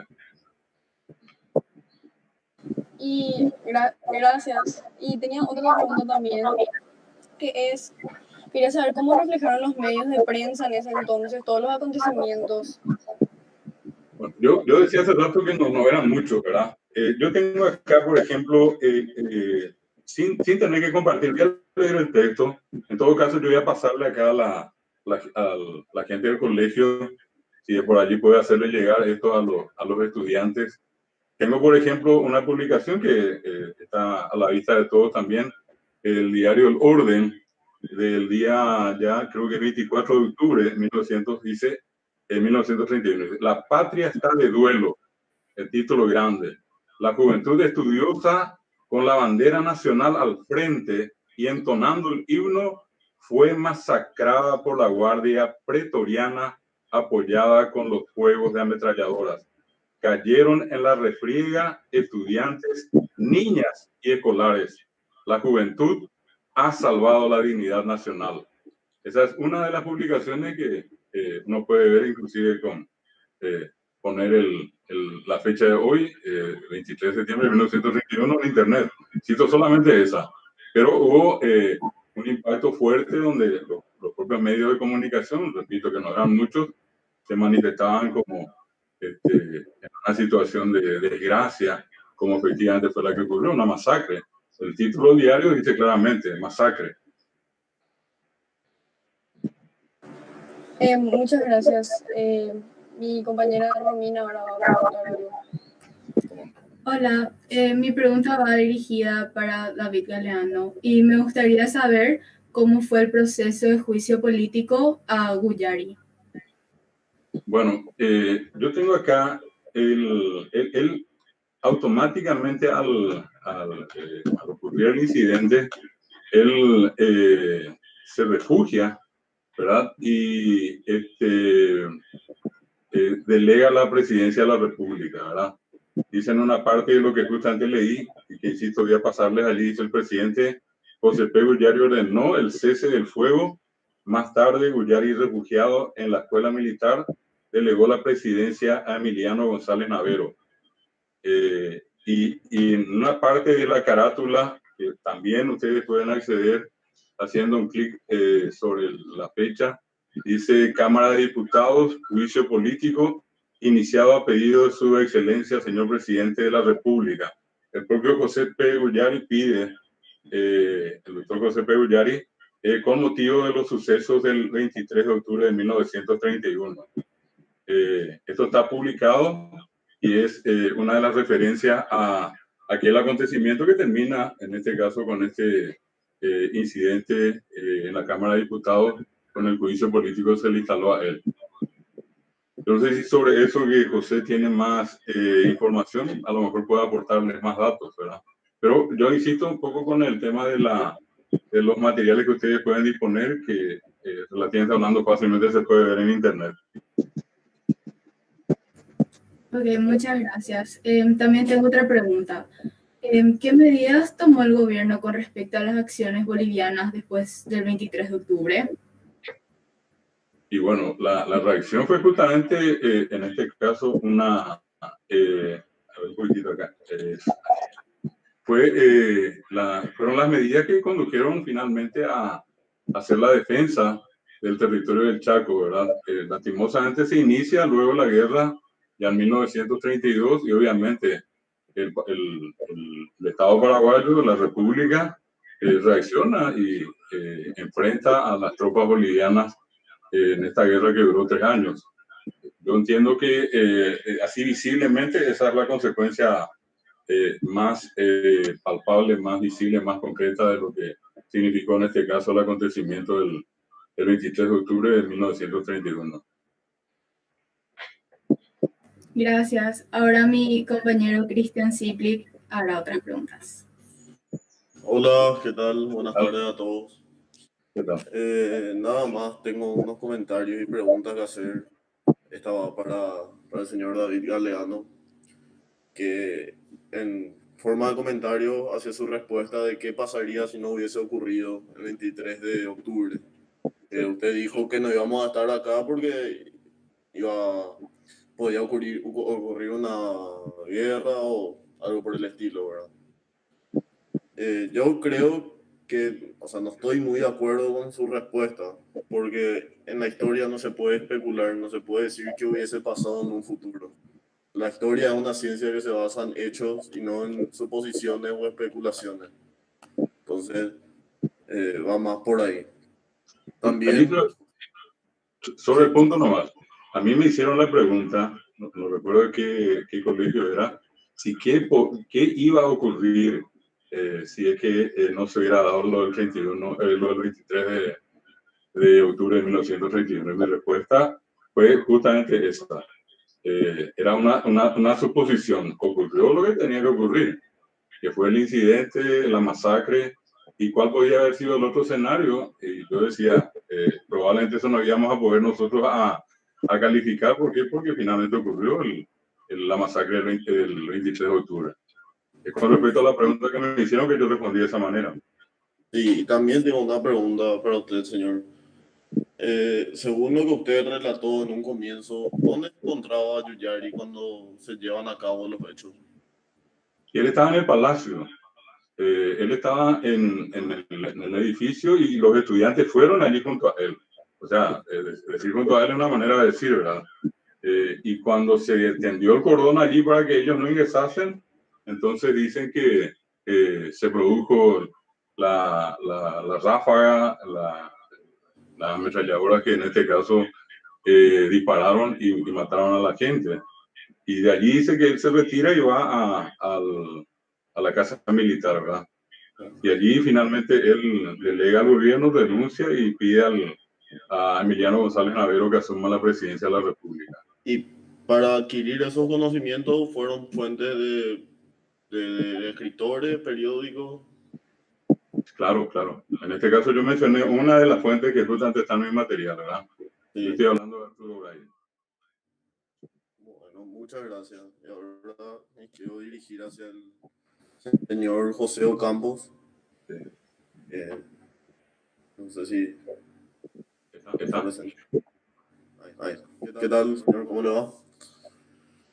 Bueno, nada más quiero mencionar que usted se le pudo haber olvidado pasado que usted mencionó muchas cosas sobre Estigarribia y otros militares, pero lo que no tuvo en cuenta fue que todos esos militares de alto rango fueron a estudiar a Europa. No fue solamente la astucia paraguaya, sino que ellos tuvieron preparación exterior. Y por ende las acciones tomadas. También le quiero hacer una pregunta. Usted dijo, Esa es la pregunta. No, ese es un comentario. Ok. Y una pregunta. Vos hablaste del patriotismo que ahora nos enseña patriotismo, del amor a la patria, pero sin embargo, muchos de los que están en el poder fueron educados antes del nacimiento de la democracia. Y sin embargo, sus actos de corrupción atentan contra los intereses de la nación.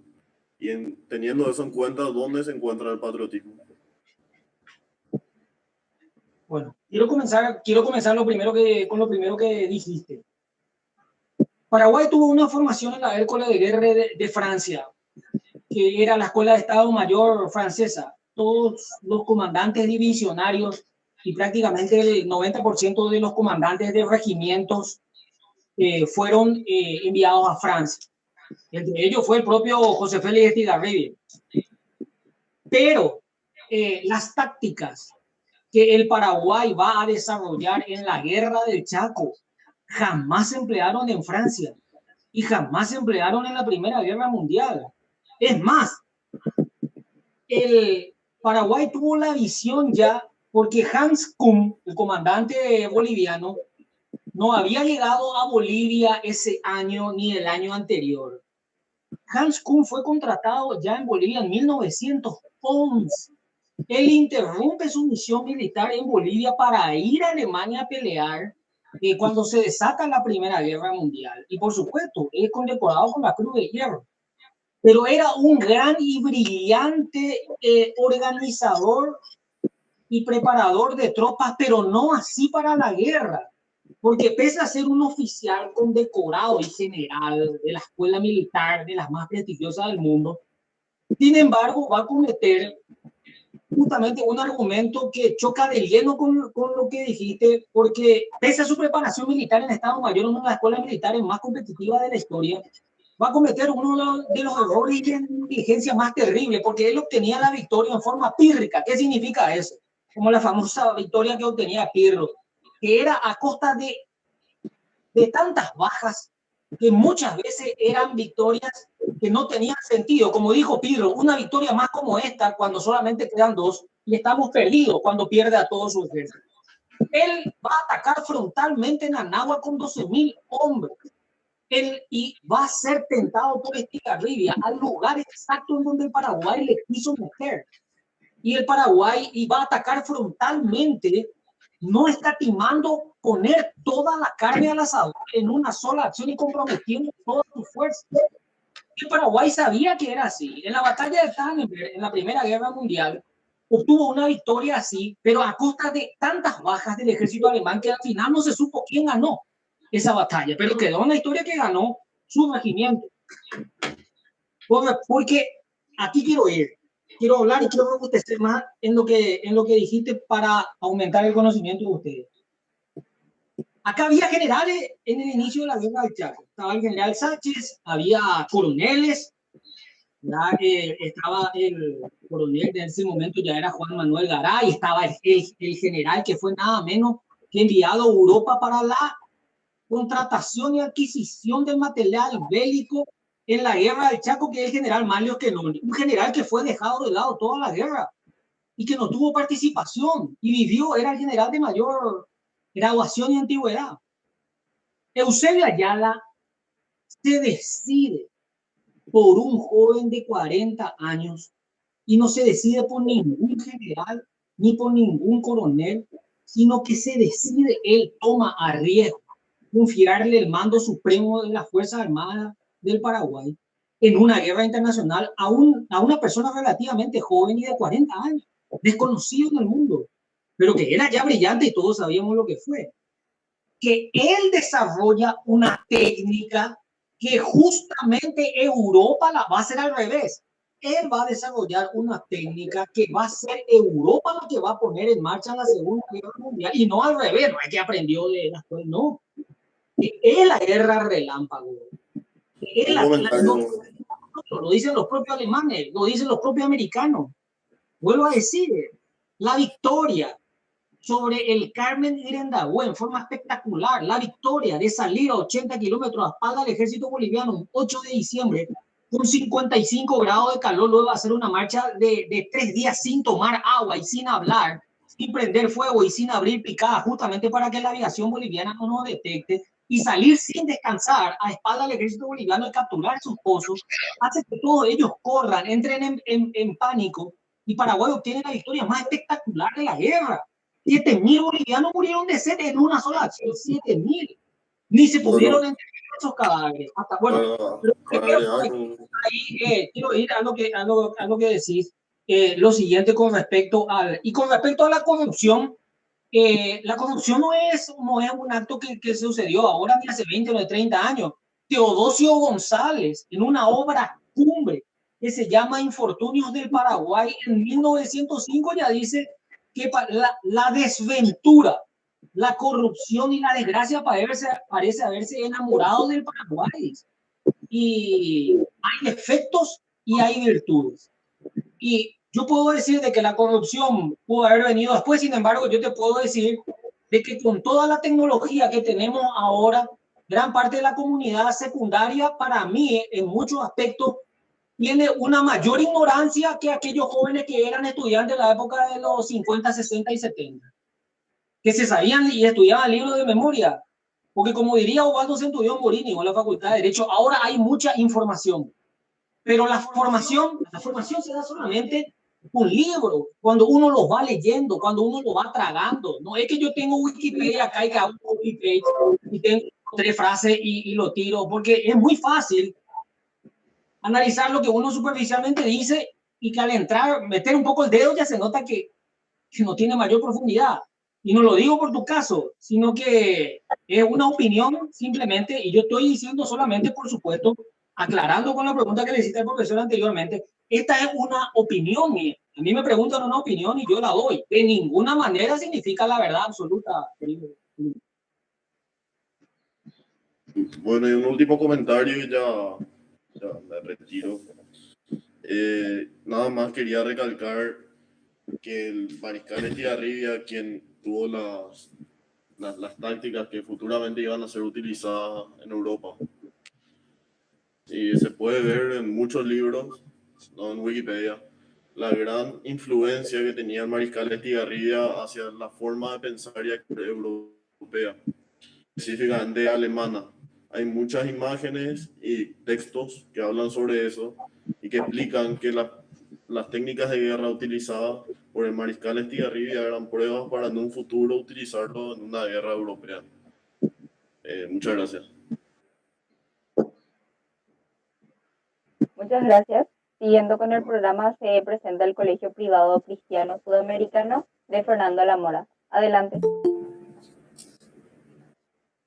Muy bien, muchas gracias. Muy buenas tardes, autoridades del Ministerio, profesores, estudiantes de otros colegios nacionales e internacionales. Es bueno y me encanta que podamos debatir y disentir en estas situaciones sin llegar al enojo, ¿verdad? Porque eso es lo que antes, del cuento de este alumno estudiante del colegio Goethe, en nuestra época no podíamos hacer eso, no podíamos opinar, así que te felicito. Y bueno, mis alumnos son así, bastante picantes también. ¿Por qué? Porque quieren saber la verdad y quieren que nosotros, los que ya tenemos un poco más de edad y los que hemos vivido y hemos estudiado la historia y somos sus profesores, le digamos la verdad. Ellos buscan la verdad. Yo les conozco a mis estudiantes. Soy el profesor Víctor del Colegio Cristiano Sudamericano, encargado del área de Ciencias Sociales. Está con nosotros la licenciada Felicia Ojeda, que es nuestra directora. También está nuestra coordinadora, la licenciada Carmen Luis Díaz. Los estudiantes que van a hacer las preguntas son Israel González, Gabriela González, Rebeca, estudiante también, Rebeca Sequeira, que creo que tuvo problema con su internet y no sé qué pasó, creo que no está ahora, ¿verdad? Y Joaquín Palma. Así es que les dejo el tiempo a ellos y la libertad para que hagan sus preguntas. Muy buenas tardes. Profesor, antes de iniciar, muy agradecida por estar con nosotros, soy directora del Colegio Nacional de la Capital. Encantadísima con lo que dice. Lastimosamente nosotros, los que venimos de una época un poquito más antigua, como dicen los jóvenes por nosotros, ¿verdad? Venimos de una formación totalmente diferente, de realmente de tragarnos los libros y de investigar. Lo que queremos es formar unos alumnos críticos. En este caso, nosotros nos vamos formando con ellos, en el marco del respeto y en el marco del conocimiento. Porque no siempre uno tiene la razón, eso es cierto. Pero es bueno también que los jóvenes aprendan a valorar lo que tienen. Profesores formados, profesores que siempre investigaron y fueron trabajando. Hay que también valorar, queridos jóvenes. Gracias, profesor. Muy buenas tardes. Tomando la palabra, yo soy alumno del Colegio Sudamericano y mi nombre es Israel Juan Domingo. Y ahora quiero hacer una pregunta al señor José Ocampos sobre por qué el presidente Ullari y el vicepresidente Emiliano pretendían hacer los aprestos bélicos en silencio. Bueno, en primer lugar, yo quiero, antes de responder la pregunta, celebrar realmente que se dé como dijo el profesor que me antecedió en el uso de la palabra, se dé el debate. No hay que tomarlo como una causa tampoco de enojo ni nada, sino que es el apasionamiento del intercambio de ideas en donde se hace atractiva una conversación y en donde realmente se aprende. Y si todos estamos de acuerdo, esto no va a tener sentido. Vamos a encontrarle. Eso celebro realmente las opiniones de los pueblos. Respecto a tu pregunta, ¿por qué se hacía silencio? Por supuesto, nosotros no podemos, un Estado, dentro de una situación del arte de la guerra, como diría Sun Tzu, si quieres atacar lejos, prepárate para atacar cerca. Si quieres atacar cerca, amaga que lo vas a hacer lejos. Nosotros no podíamos mostrar la situación que tenían, pero el Paraguay estaba totalmente preparado. Nobleza obliga a decir eso. Nobleza obliga a decir de que la misión militar que fue a Europa, dirigido por el general Manlio Schenoni y por el coronel Arturo Uray, había adquirido todos los fusiles Mauser, el M1, como nosotros conocemos, de Europa, de Bélgica, lo había traído incluso de Inglaterra. Es más, la honestidad de estos dos oficiales fue tan grande que con la comisión que las empresas que le vendían las armas en Dinamarca, en Bélgica, en Londres, en España, ¿verdad?, en Aragón, compraron los sables para justamente los egresados del colegio militar, que son los sables que hasta el día de hoy, que por ejemplo yo los tengo en casa, muestro acá, ya que mi abuelo fue comandante de regimiento en la guerra del Chaco y es oficial condecorado, y comandante del RI5 General Díaz, y que los sables que dicen vencer o morir de los oficiales fue adquirido con esa comisión, que ellos otra vez entregaron al Estado paraguayo. Pero no se podía mostrar eso porque otro de los errores negligentes de Kuhn fue que discriminó mucho al Paraguay en el sentido de que no lo consideraba capaz para una guerra internacional y dijo de que solamente con 5 batallones iba a llegar a Asunción.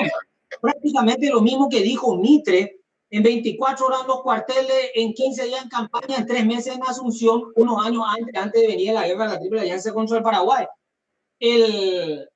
Nosotros ya habíamos adquirido los 2 cañoneros, el Paraguay y el Humaitá de Génova, con los planos del capitán José Bozano, que eran en aquel momento los barcos más modernos y de mayor velocidad de guerra para ríos, que tenían cañones 105. No, es una locura. Paraguay estaba armado hasta los dientes y todos sus oficiales de Estado Mayor tenían una preparación europea.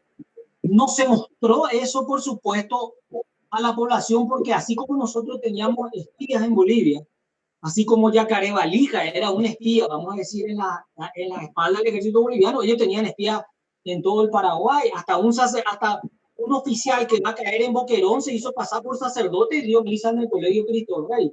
O sea, el Estado se cuidó mucho de mostrar su arma y para mí la decisión más sabia fue darle el comando a un genio militar como este. Eso era para mí, profe Galeano.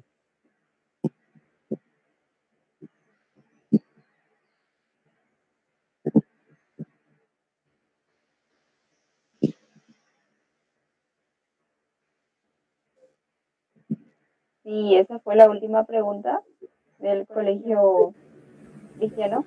Continuamos con... No sé si mi compañera Gabriela quiere hacer otra pregunta. Ah, bueno, disculpen. Sí, muy buenas tardes a todos los presentes. Tengo una pregunta que quería saber si es que más tarde en su reflexión el señor Fernando Griffin podría comentar algo, que es lo siguiente: ¿por qué el gobierno paraguayo no tomó acciones contra los asentamientos bolivianos que se estaban instalando en el Chaco? Y también una pregunta al señor David Galeano, ¿qué usted cree que pensaría sus compañeros mártires fallecidos si su voz podría ser escuchada de la juventud actual de nuestro país?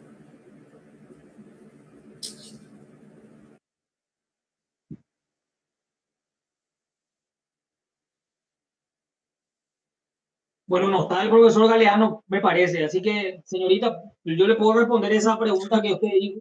No sé si está él o alguien que... David, el micrófono del profesor Ahora David. sí, ahora sí.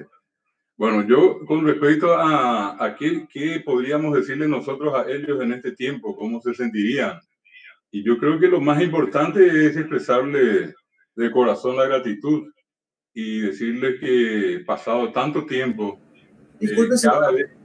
La pregunta va a qué usted cree que ellos pensarían de la juventud actual.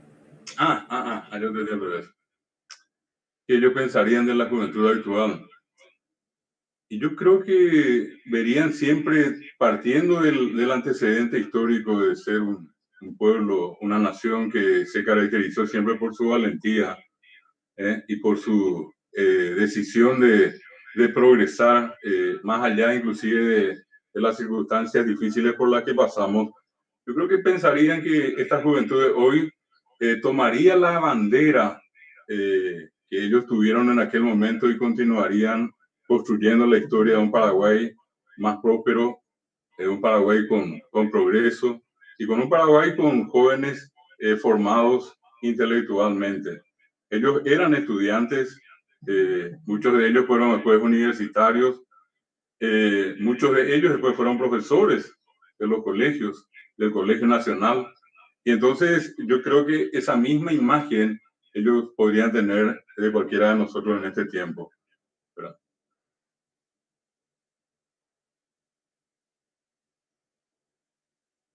Y había una pregunta para José después, ¿eh? Para el profesor José. Muchas gracias, señor. Amable. No, Bueno, perdón, la pregunta. adelante, adelante. Si puedes hacer la pregunta de nuevo. ¿Por qué el pueblo paraguayo no tomó acciones contra los asentamientos que se estaban instalando en el Chaco, contra los asentamientos bolivianos? Y fue una negligencia tremenda. Bolivia ya había avanzado. Imagínate que la laguna Pitiantuta se llamaba Pitiantuta para nosotros, pero Chuquisaca para Bolivia. Ellos ya lo habían redenominado. Aquí, lastimosamente, ese periodo de anarquía política en la que entramos, en donde cambiamos más de 20 presidentes de la República en un promedio de 20 años, dormíamos con un presidente y amanecíamos con otro, pero esto no es un chiste. Había presidentes que eran presidentes durante la noche, pero a la mañana ya era otro. Hubo un caso donde hubo incluso un triunvirato al mismo tiempo, o hubieron dos presidentes, uno que se creía presidente en una parte del país y otro en otra parte. Era un periodo de anarquía política, no había mando, había un vacío de poder. Por supuesto que dentro de todo, gracias a Dios, luego de la revolución del 21 va cambiando la situación política y los jefes de Estado, de los cuales puedo hablar de dos hombres paradigmáticos, que es el doctor Eligio Ayala y el doctor Eusebio Ayala, es que gracias a Dios Paraguay va entrando en un periodo político de mayor estabilidad que le permite hacer frente a lo que sí o sí ya venía, que era la guerra. ¿Y cuál es la tesis? Justamente para eso. ¿Vos sabés que por qué se decide, por qué fue un acierto para el doctor Eusebio Ayala que haberse decidido por un joven, por un oficial joven de una graduación tan baja, un teniente coronel, habiendo generales, coroneles y oficiales de mayor jerarquía? Porque la tesis de los generales era esperar a Bolivia sobre el río Paraguay, en el río Paraguay, y prácticamente concederle la totalidad del territorio del Chaco a ellos y esperarle desde acá, así le remangamos a Bolivia el Chaco y tenemos agua, decía. Una locura. Entonces Estigarribia dijo, no, mentira, estuvimos perdiendo tiempo todo este tiempo. Al contrario, salgamos al Chaco e impactemos contra el grueso del ejército boliviano lo más lejos que podamos del río Paraguay y establezcamos el centro de gravedad de la guerra de la línea lo más lejos que podamos del río Paraguay. Porque él sabía que si caía el río Paraguay por agua, en 24 horas uno podía estar desde Fuerte Olimpo a Asunción con todo el ejército a pie allá en el fondo del Chaco. Era una derrota segura. Entonces Estigarribia, por supuesto, no, vamos a llevar las utilidades lo más lejos que podamos del río Paraguay, triunfa su tesis y fue un gran acierto. Pero la anarquía política es la que hizo que no defendamos al país como se debía. Por eso viene la marcha del 23 de octubre. Entonces, señor, podríamos decir que gracias a la marcha del 23 de octubre, pudimos rearmar nuestra defensa para poder por fin crear un frente de ataque para el enemigo, porque lo que quería hacer entonces nuestro general era tiempo para poder defendernos y estabilizar nuestro gobierno. Lo que yo puedo decir es que no fue esa la causa absoluta, ¿verdad? Lo que puedo decir yo es de que influyó en forma contundente en el gobierno que tome una decisión de una buena vez fuerte en torno a qué es lo que vamos a hacer con la penetración boliviana. Esa era la situación. ¿Qué es lo que hasta cuándo vamos a dejar de mirar esta realidad? Hasta que lleguen a Asunción. Entonces, fue la masacre del 23 de octubre que obligó al gobierno a tomar una decisión, a decidirse a una de las dos tesis. Vuelvo a decir, una tesis decía que era la gente mayor, como dijo el profesor David Galeano, la tesis de los generales, gente que tenía arriba de 60 años eran los generales y coroneles. Y la segunda tesis era la de Estigarribia, no, de salir y chocar con el ejército boliviano lo más al fondo posible del Chaco. Entonces, fue esa situación terrible la que obligó al gobierno paraguayo a mirar de frente el tema del Chaco y a decidirse con cualquiera de las consecuencias que venían. Y gracias al Señor fue una consecuencia positiva. Eso quería decir. Muchas gracias, ya no tenemos nada más que preguntar y estamos muy agradecidos por nuestro espacio. Gracias. Muchas gracias al colegio privado. Seguimos con el Centro Paraguayo de New York, recordando que deben realizar una pregunta compuesta. Y a continuación se presentan.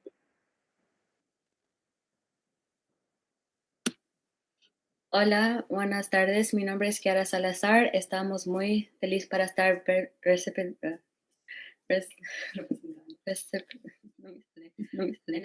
en este conversatorio. Estamos el Centro Paraguayo y la Escuela Paraguaya de Nueva York, Estados Unidos. Mis compañeras son Michelle Galeano, Mia Fleitas y Angeline Rodríguez.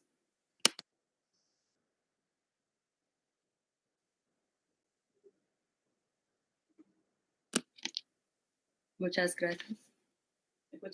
¿Escucharon? Sí. Oh. Hola. Sí.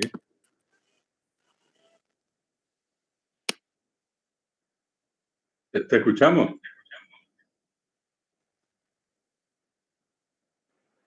Adelante con su pregunta.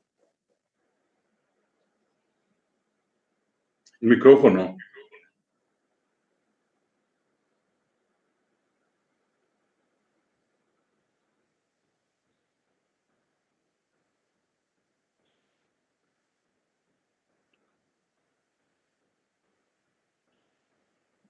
Parece que no pueden abrir el micrófono.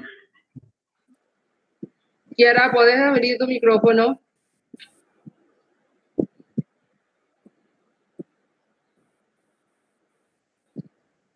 Parece que ella presentó nomás a las que iban a hablar y no. Esta señora Diana está ahí, Mía, está Michelle. Mía Fleitas está, profe. Están, buenas tardes. Ellas están, no sé, yo no las veo acá. Seguramente ustedes les ven. Yo no las estoy viendo. Estaba acá, Mía, no, abandonó la reunión, dice. Aquí era lo que no queríamos escuchar su pregunta. Tu micrófono, señora Diana. Ayelen y Mía son las que harán la pregunta. ¿Ayelen está ahí? ¿Ayelen? ¿O Michelle Galeano? Yo no las veo. Yo tampoco.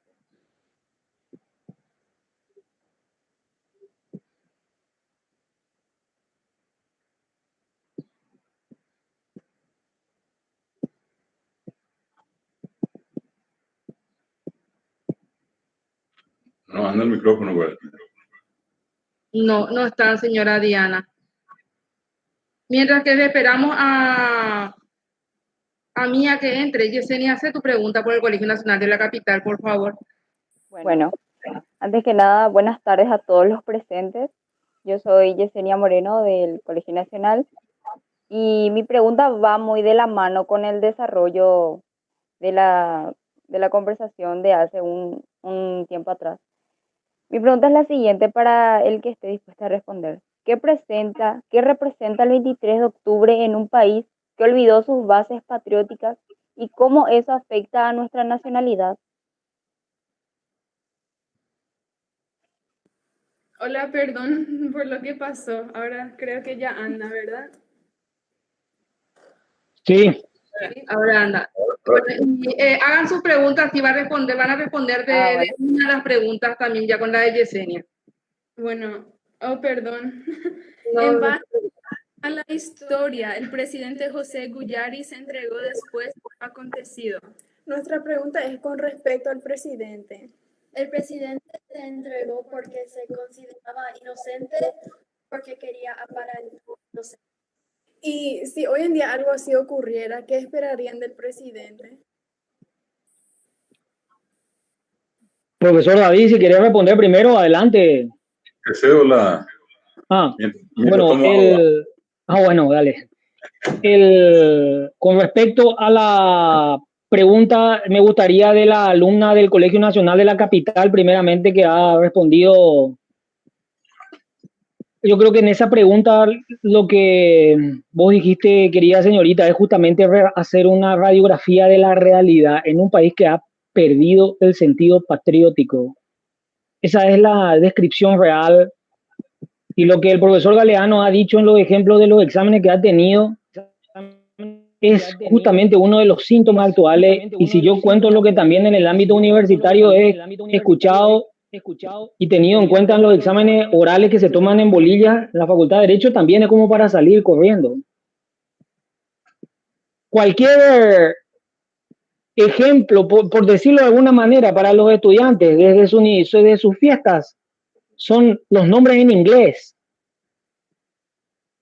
Y nosotros no tenemos nada que ver con la cultura, podemos decir que es un idioma, o sea, hemos perdido el sentido de identificación con nuestros valores, con la familia, con nuestros valores patrióticos y espirituales. Hoy hacer la señal de la cruz antes de comer en un lugar público es prácticamente un sinónimo de burla. Y por supuesto eso pasa con nuestra historia.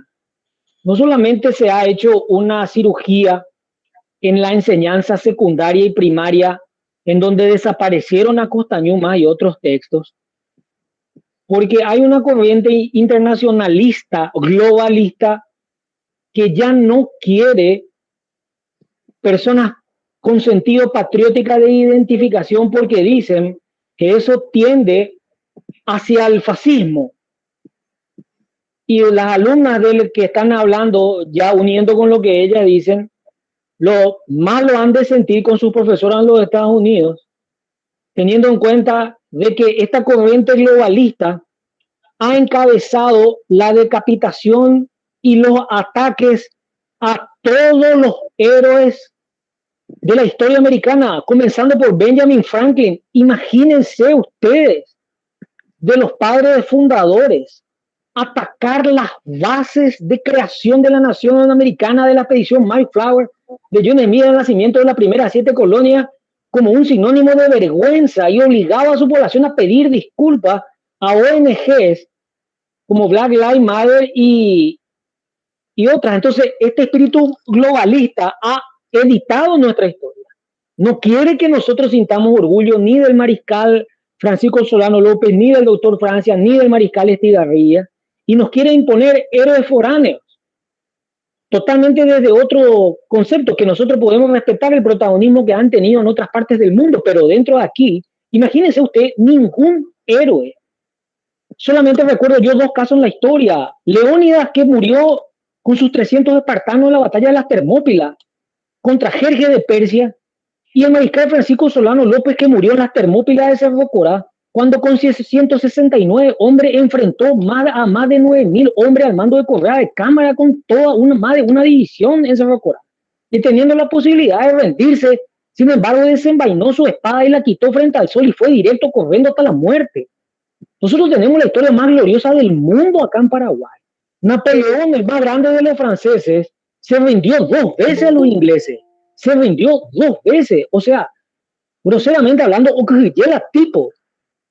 Porque cuando uno va a morir puede quitar miles de excusas. Sin embargo, es muy difícil ser coherente y esperar la última batalla, como lo hizo Solano López, ser coherente con el juramento que había hecho en el Cabildo de Pislar en 1864, cuando dijo: esta bandera caerá en mis manos, en mi última batalla, en mi última trinchera.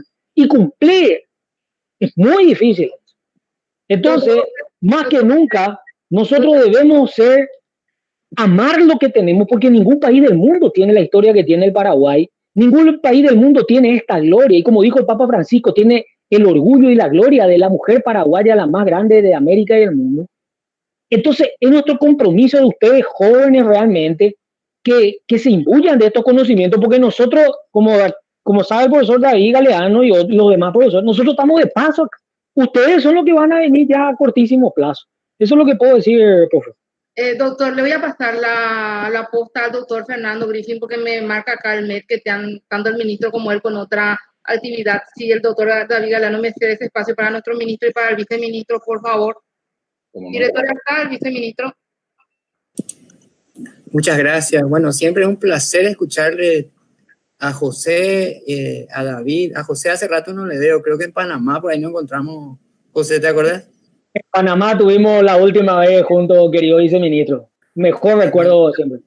Gran saludo a tu papá, el gran Campos Caballero. Gran periodista, gran persona, gran filósofo, gran escritor, realmente se nota la influencia de él en tu vida, José. Realmente esa biblioteca que tenés atrás seguramente ya la habrá empezado él, ¿verdad? Ahí está. Augusto Ocampos Caballero, gran persona. Bueno, y a David, por supuesto, que ya nos conocíamos, pero primera vez que le escucho así en extenso y realmente también me causa mucha emoción, así como decía José, ¿verdad? Y bueno, me toca a mí hacer el cierre, pero realmente, Susana, no soy yo el más indicado para hacer un cierre, porque soy muy distraído, me cuestan los detalles, pero sí anoté algunas cosas. Primero lo de David, que hizo una excelente introducción, que hizo un análisis interesante de los hechos previos que merece ser hecho para entender el contexto. Luego recuerdo que Victoria Caballero preguntó sobre, una pregunta muy recurrente, por cierto, es de cuáles son las actitudes que hay que ver ahí detrás del 23 de octubre, quizás hasta comparar con las de hoy. Se habló, por supuesto, de las nuevas generaciones. Marcelo Pessoa preguntó cómo hacer para no caer en la violencia, pero reclamar, ¿verdad? Y la respuesta de David fue brillante realmente. Hay que recordar de que yo creo que ahí hay que agregar solamente una cosa, ¿verdad? Preguntarnos si el fin justifica los medios o no. Ahí está, esa es la pregunta filosófica que hay que hacer, ¿verdad? Y por supuesto siempre mantener el respeto es lo fundamental, y el reconocimiento de la dignidad humana que también mencionó David. Andrés Aranda, Paula Rolón preguntaron cómo evitar que vuelva a suceder, cuál es la responsabilidad de la prensa, sin tantas preguntas muy interesantes. ¿Cómo hacer? Decía, se tocó también el tema de las mujeres. Me gustó mucho cómo encararon las respuestas cada uno de ellos. Diana Rojas preguntó también si hubo algún tipo de injerencia política. Creo que José respondió perfectamente bien eso, si había una búsqueda de poder ahí detrás. Se preguntó también sobre las diferencias con esta generación en términos de compromiso. José dijo una frase que a mí me tocó mucho, que es: ningún país del mundo sangró tanto como el Paraguay para existir, ¿verdad? Y eso es contundente. Pero yo también creo que ninguno olvidó tanto de su pasado como nosotros mismos, ¿verdad? Y bueno, realmente muy emocionante. Después habló Alison Palma, habló de cuál debe ser el aporte de los jóvenes, cómo encarar esto. Hay mucho que decir también respecto al tema indígena. Yo creo que la buena noticia es que, y tiene razón David con el tema indígena, definitivamente nuestros 19 pueblos indígenas siempre han sido relegados, pero les contamos con mucha alegría que desde hace muy poco tiempo, desde esta administración, este tema de la educación indígena se tomó muy en serio. Tal es así de que casi 100, David, casi 100 escuelas nuevas para los indígenas. Cuando vino una donación de computadoras, lo primero que se pensó es en los pueblos indígenas, y así más de, no sé, 2000 creo que se fueron hacia ahí. No tengo las cifras exactas, pero algo así como una inversión de casi 60.000 millones de guaraníes por primera vez en la historia. Yo creo que el último que se ocupó así de ello fue don Carlos Antonio López. Sinceramente, vos sabés que don Carlos tenía esa visión de darle dignidad a los indígenas, ¿verdad? Reconocer me gustó mucho lo que dijiste de buscar las raíces, ¿verdad? Y de ver que tenemos una pata no valorada, una pata olvidada, que es ese pueblo. Pero la buena noticia es que nosotros entendemos eso y por eso estamos decididos a cambiar eso. Y se ve ya en los hechos, ¿verdad? Me gustó mucho, bueno, todas las preguntas realmente, las intervenciones desde Ecuador. A mí me preocupa mucho algo cuando cuando habló Anderson Alaba, me preocupa que el otro día estaba recorriendo internet buscando algo y empecé a buscar, no recordaba dónde nació José Félix Bogado, y encuentro que cuando uno busca José Félix Bogado en internet, dice militar argentino, dice, pero dice después a continuación de origen paraguayo. O sea, para no mentir, pero fíjense cómo se manipula ¿verdad? Claro, él sirvió en el ejército de San Martín y por eso Ecuador me hizo acordar de eso, ¿verdad? De cómo tenemos que valorarnos nosotros fue la que preguntó, Amanda Álava de Ecuador. ¿Perdón?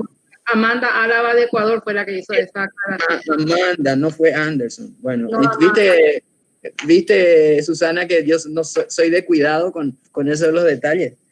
Después Lisa Hermosilla, paraguaya, ¿verdad? Pero la Escuela República de México pregunta, ¿esto fue en vano? ¿Será que hemos aprendido de esto?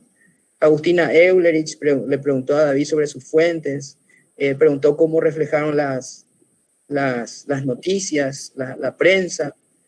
José se acordó de Hans Kunt, y yo cuando él se acordó de Hans Kunt, yo me acordé de Emiliano R. Fernández, que lo calificó como gringo cuetuyá, ¿verdad? Así sí, es verdad, era brillante, pero fíjense cómo era. Gringo, dice ministro. Gringo, güiro. 3 insultos en uno. Exactamente. Bueno, eso me ha acordado. Gringo, tuyá y güiro, las 3 cosas. Eso es lo peor, ¿verdad?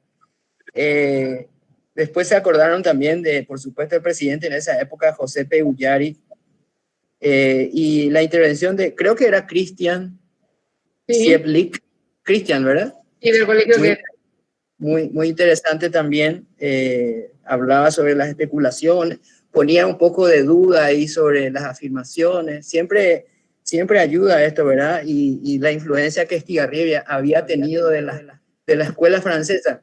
Yo particularmente creo que la escuela francesa no era el mejor lugar para ir a aprender sobre técnicas militares, ¿verdad? No sé si José coincide conmigo, eso después se vio en la Blitzkrieg, ¿verdad? Le pasaban encima.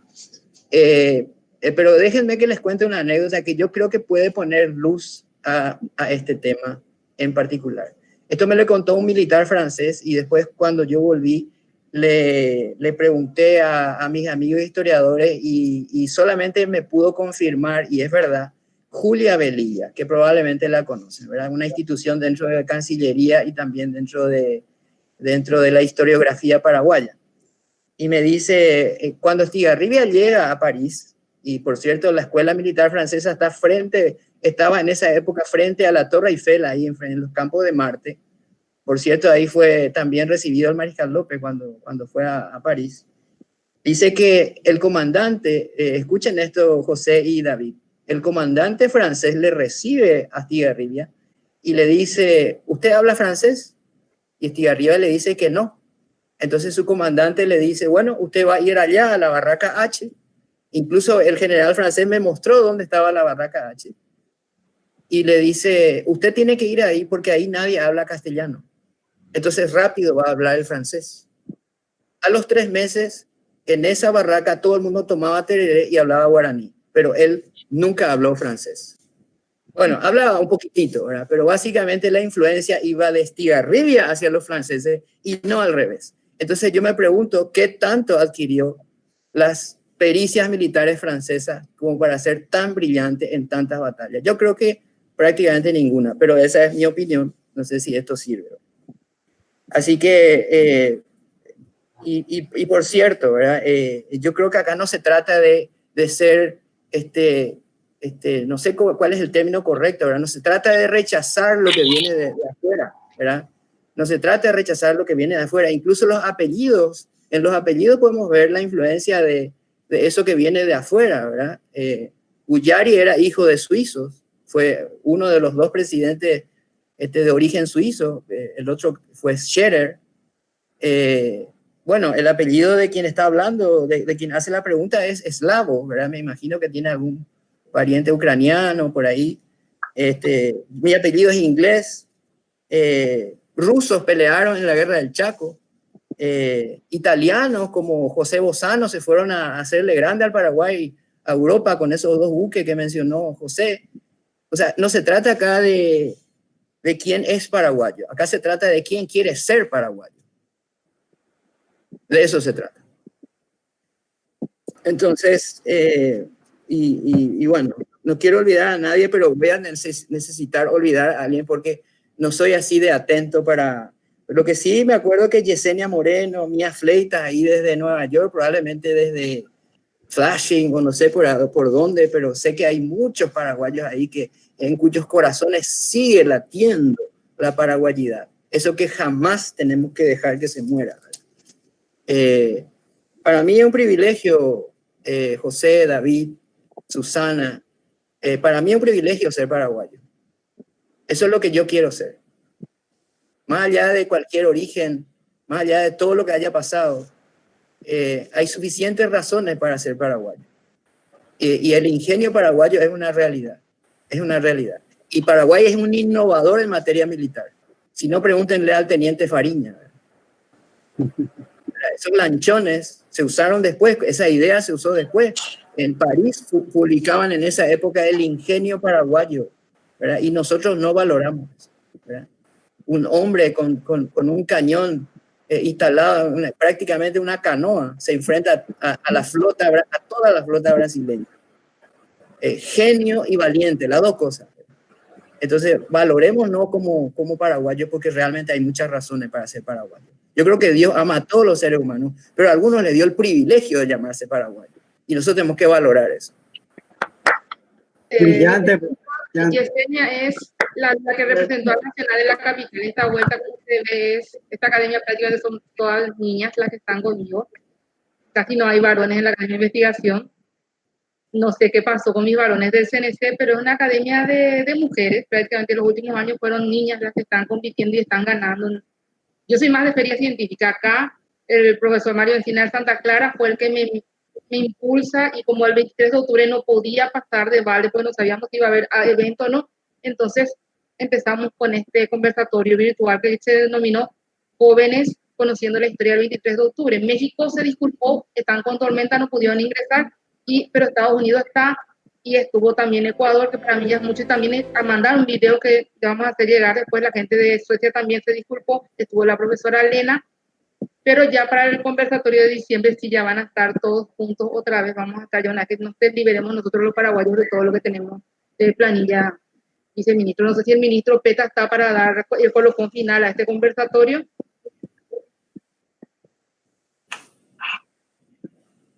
Oficial es un poco distinta a esta, ¿verdad? El Teams. Entonces por ahí yo estoy un poco perdido. ¿Dónde está el micrófono? Pero ahí ya está el ministro. Buenas tardes. Yo no se vaya a preocupar. Yo uso Teams también para dar clases.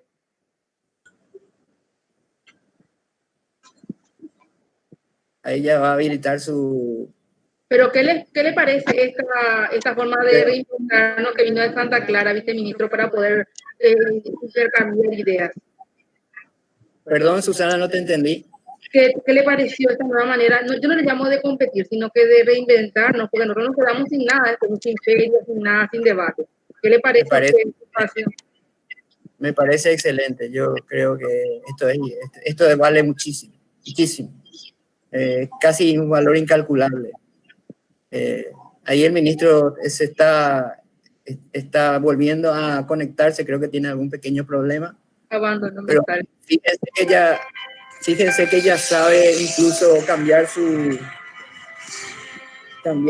Perdón, Susana, tengo que hacer aquí algo ratito. Hola. Parece que... Sí, creo que el micrófono no está pudiendo habilitar. Si le pueden ayudar desde el control central. Hola, buenas tardes. Ahí está. Ahí ya está. Bienvenido, soy la profesora Susana, la organizadora de todo este evento conmemorativo al 23 de octubre, donde incluimos varios países y a los colegios tanto privados como nacionales de nuestro país. Bienvenido, señor. Bienvenido, Buenas. señor ministro. ¿Cómo le va? Encantada de escucharle. Realmente es un evento institucional apoyando. Abrí tu micrófono directo. Buenas noches, mi querido ministro. Realmente es un trabajo institucional mancomunado porque la institución está inmerso en la Academia de Investigación. Y le damos la bienvenida a usted y le escuchamos.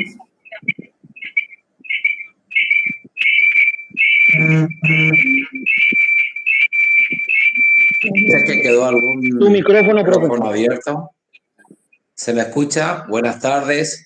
Buenas Quiero tardes. saludar a los organizadores, felicitar por este evento, realmente de trascendental importancia. Pude seguir el evento dentro de todas las actividades porque tenemos un desafío muy grande con los protocolos para un año distinto, seguramente para el 2021, un retorno voluntario. Fue difícil tomar la decisión de cerrar las escuelas en tiempo de pandemia y también va a ser difícil reabrirlas, así que estamos trabajando con equipos. Entonces yo quiero agradecer a los disertantes, realmente pude disfrutar del conocimiento de ustedes, así que mi agradecimiento a esta participación para que nuestros jóvenes puedan conocer de la historia. Es más que necesario recordar los sucesos del 23 de octubre de 1931 y hoy necesitamos recordar para mantener viva esa memoria de quienes han dado mucho por esta nación. Ellos realmente han dado todo. Aprender y recordar es una necesidad. Nuestros brillantes expositores creo que abordaron todas las preguntas de nuestros jóvenes, muy interesados, felicitarle a cada uno de ellos. Y el recordar es muy importante, el bien más grande que tiene una nación, sin lugar a dudas, considero que son los cerebros y los corazones de cada uno de nuestros niños y nuestros jóvenes. En ese cerebro, en ese corazón albergan el conocimiento de lo que hay que recordar. Y en el corazón está la fuerza para hacer lo que tenemos que hacer. El Paraguay ha tenido ya demasiadas pérdidas.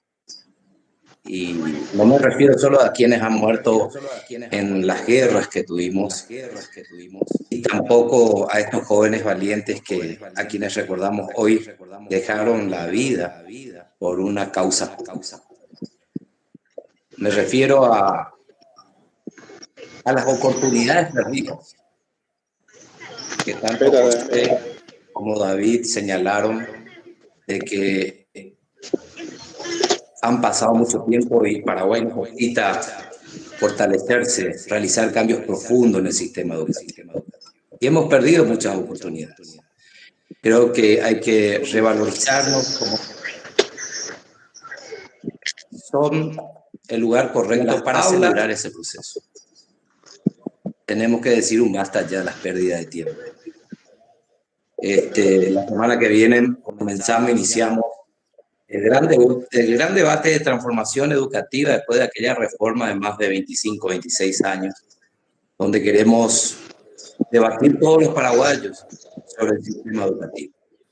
Ya están cordialmente invitados para ser protagonistas de este gran debate y queremos concluir el siguiente año en diciembre con un pacto social educativo y que esté blindada por una ley, para que no venga otro ministro y lo meta en el archivo u otro presidente que termine no cumpliendo, sino una hoja de ruta clara, parte del debate de todos los paraguayos y que podamos cerrar el año que viene en diciembre del 2021 y estamos convocados todos los paraguayos, estudiantes, docentes, directores, historiadores, pedagogos, el ciudadano, el indígena, las comunidades indígenas, y vamos a llegar a todo a pesar de esta pandemia. Tenemos unas estrategias bien marcadas y una agenda que a partir de la semana que viene estaremos compartiendo. Pero vuelvo al tema, aprendimos que el amor a la patria es un poderoso elemento de cohesión social, que da sentido a ese esfuerzo y que es capaz de reconstruir toda esa conciencia perdida. La revalorización de la identidad nacional es una necesidad hoy. Y creo que eso nos señalaron los historiadores. Creo que tenemos una oportunidad brillante de abrir camino hacia esa tan anhelada justicia, la paz, la prosperidad por medio de una reflexión consciente de nuestro papel en la educación. Y creo que estamos convocados para partir la semana que viene a esta reflexión entre todos los paraguayos. Pero para empezar este proceso tenemos que recordar, no para dividir, recordar todos estos eventos del 23 de octubre, no para dividir ni para manipular, no para odiar ni excluir a nadie, sino para amar, que es en definitiva la esencia de la educación. Un gran pedagogo paraguayo, guaireño. No sé qué dirán los historiadores, pero honestamente pocos paraguayos han podido lograr lo que logró Ramón Indalecio Cardoso, un verdadero tratado pedagógico. Yo provengo del área del derecho y hablamos siempre dentro de los tratados de derecho penal. Muy pocos han logrado y alcanzado escribir sobre tratados del derecho. Yo creo que Ramón Indalecio, un ciudadano del interior, un gran observador,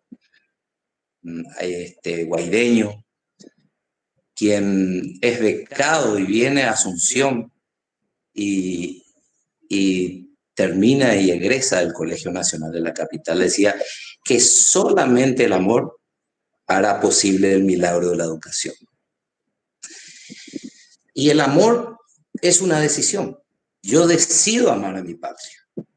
Yo decido amar a mis jóvenes. Yo decido amar a mis conciudadanos. Es una decisión. Y yo creo que hoy más que nunca esta frase, en un tiempo distinto, pero un año no perdido para la educación.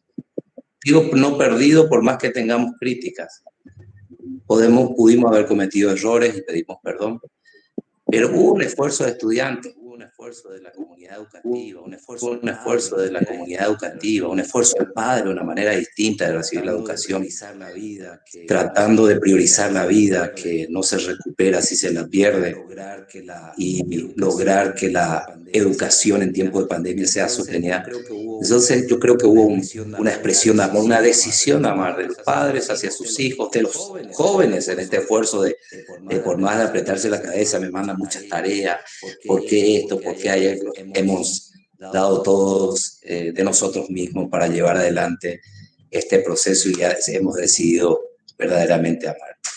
Creo que esta personalidad más ilustre de la educación paraguaya, como Ramón Indalecio Cardoso, un punto brillante de la conciencia a nivel mundial de lo que verdaderamente significa educar con todos los que nos legó a través de un tratado pedagógico que hoy lo estamos reivindicando dentro de esta historia. Hoy estuve en el Colegio Nacional de la capital y no me puse a buscar, pero pregunté si hay una placa para Ramón Indalecio Cardoso, si hay un monumento para Ramón Indalecio Cardoso.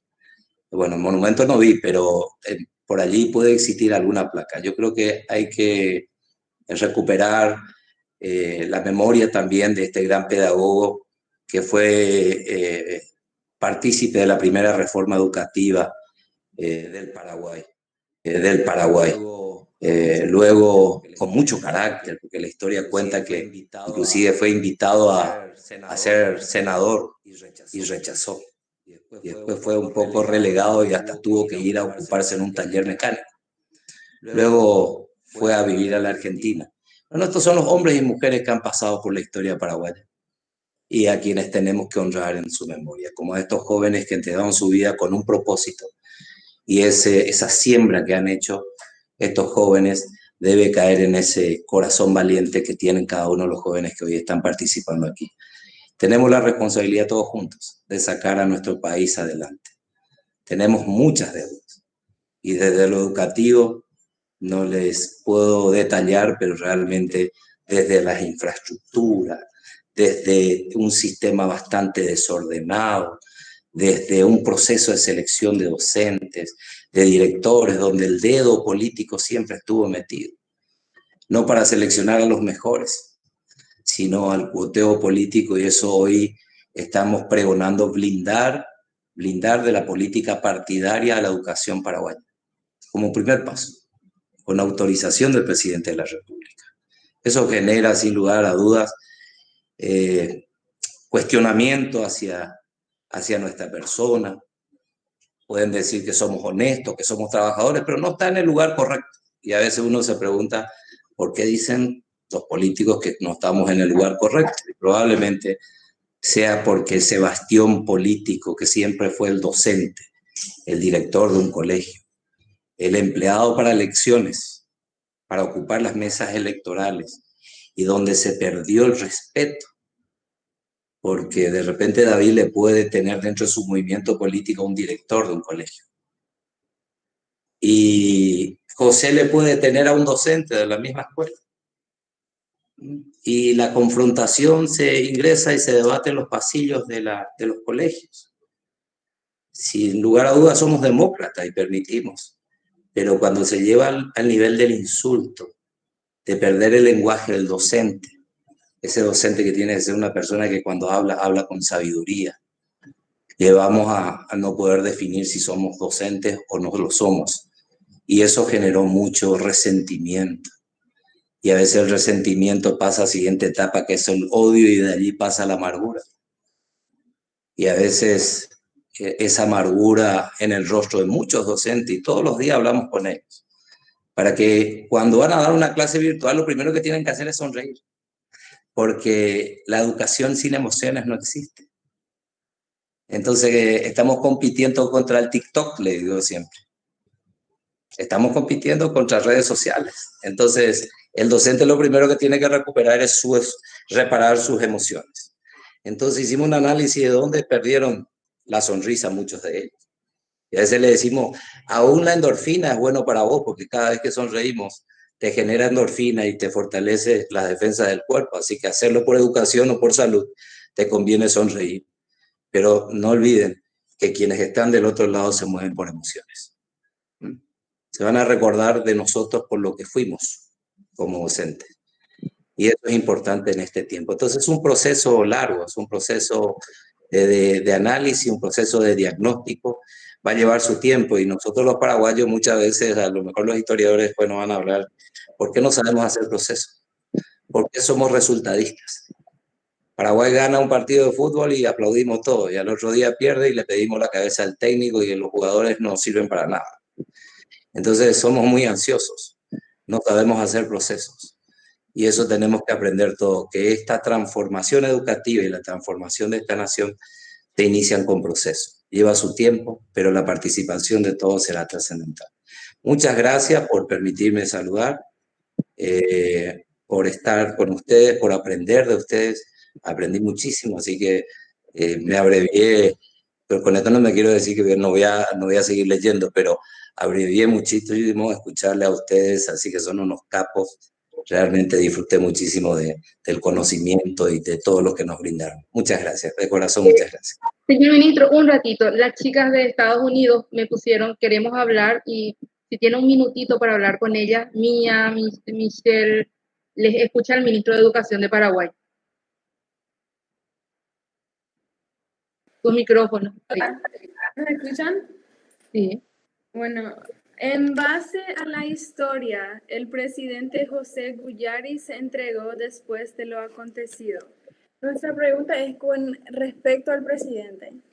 ¿El presidente se entregó porque se consideraba inocente o porque quería aparentar inocente? Y si hoy en día algo ocurriera, ¿qué esperarían del presidente? ¿Eso es para el ministro o es para los historiadores, chicas? Para el ministro. Para el ministro, allá. Bueno, el historiador estaba referenciando sobre qué esperaría del presidente de la República. Lo que puedo hablar es que el acontecimiento actual de lo que me toca compartir con el presidente de la República en un gobierno no tan fácil, donde recién te decía que los procesos no lo queremos hacer. Yo encuentro la figura del presidente de la República un hombre manso, un hombre que sabe escuchar, un hombre que lo primero que busca es resolver los conflictos y escucha mucho. Yo creo que eso permite que hoy el Paraguay no esté convulsionado. Yo creo que el paraguayo hoy está reclamando legítimos derechos. Hoy no podemos estar viendo un gobierno represor. Estamos viendo donde las libertades están siendo ejercidas, donde las manifestaciones, yo tengo aquí frente a mi ministerio casi todos los días reclamos. Lo único que hacemos es controlar y darle el orden y el respaldo como para que la circulación de vehículos pueda ser reencauzada, pero las expresiones no fueron cercenadas. Entonces, en todas las manifestaciones que hemos visto hasta ahora, y esperemos que se sostengan, considero de que se respetan las libertades. Y si ese evento sucediese hoy, sin lugar a dudas, yo creo que lo primero que va a hacer es que no suceda el evento. Va a tratar de evitar ese evento. Las circunstancias, ya lo decía el historiador, de dos hipótesis de cómo actuar, la posición de los generales, de esperarle al Paraguay, a los bolivianos a la altura del río Paraguay, era una hipótesis no concebida por los alumnos, y los alumnos fueron a generar esa presión, y creo que ahí le faltó capacidad al presidente de entonces, José Peyuguyari, como para y resolver estos problemas. Tuvimos muchos desafíos en el actual gobierno, y yo creo que tendríamos la capacidad de evitar, salvo que suceda lo que sucedió en Curuguatl, donde también hubo una matanza,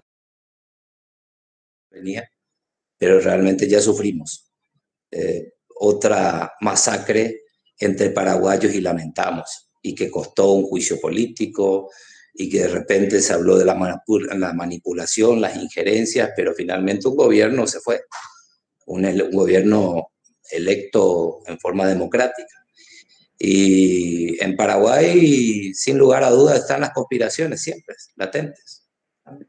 Creo que parte del ADN de algunos que son paraguayos y que no aman su nación, sino más bien aman la violencia, y a través de la violencia tratar de acceder al poder. Entonces, eso a veces uno tiene que discernir cuando existen manifestaciones y tratar de lograr el diálogo y anticiparse a los acontecimientos.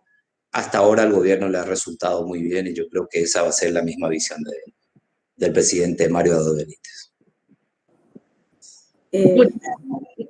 Muchísimas gracias, señor ministro. Directora, te doy la palabra antes de cerrar el conversatorio. Tenemos una pequeña sorpresa que queremos pasar un video.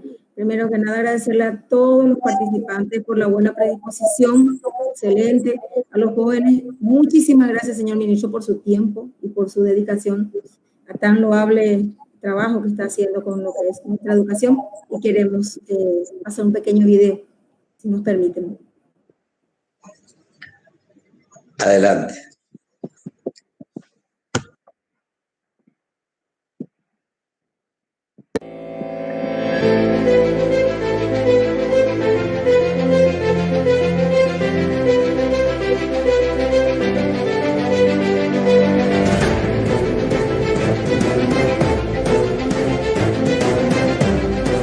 Mejoras en la infraestructura del Colegio Nacional de la Capital.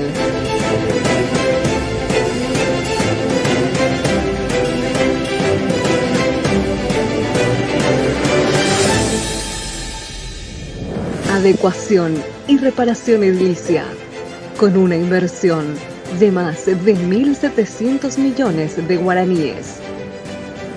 Pinturas en fachadas y pasillos. Reparación del 100% de las ventanas, con colocación de nuevos vidrios. Renovación del 100% de los herrajes de las puertas de la institución. Instalación de un transformador de alta potencia que satisface a todas las instalaciones. Cableado subterráneo y adecuación de cables eléctricos. Provisión y montaje de aires acondicionados.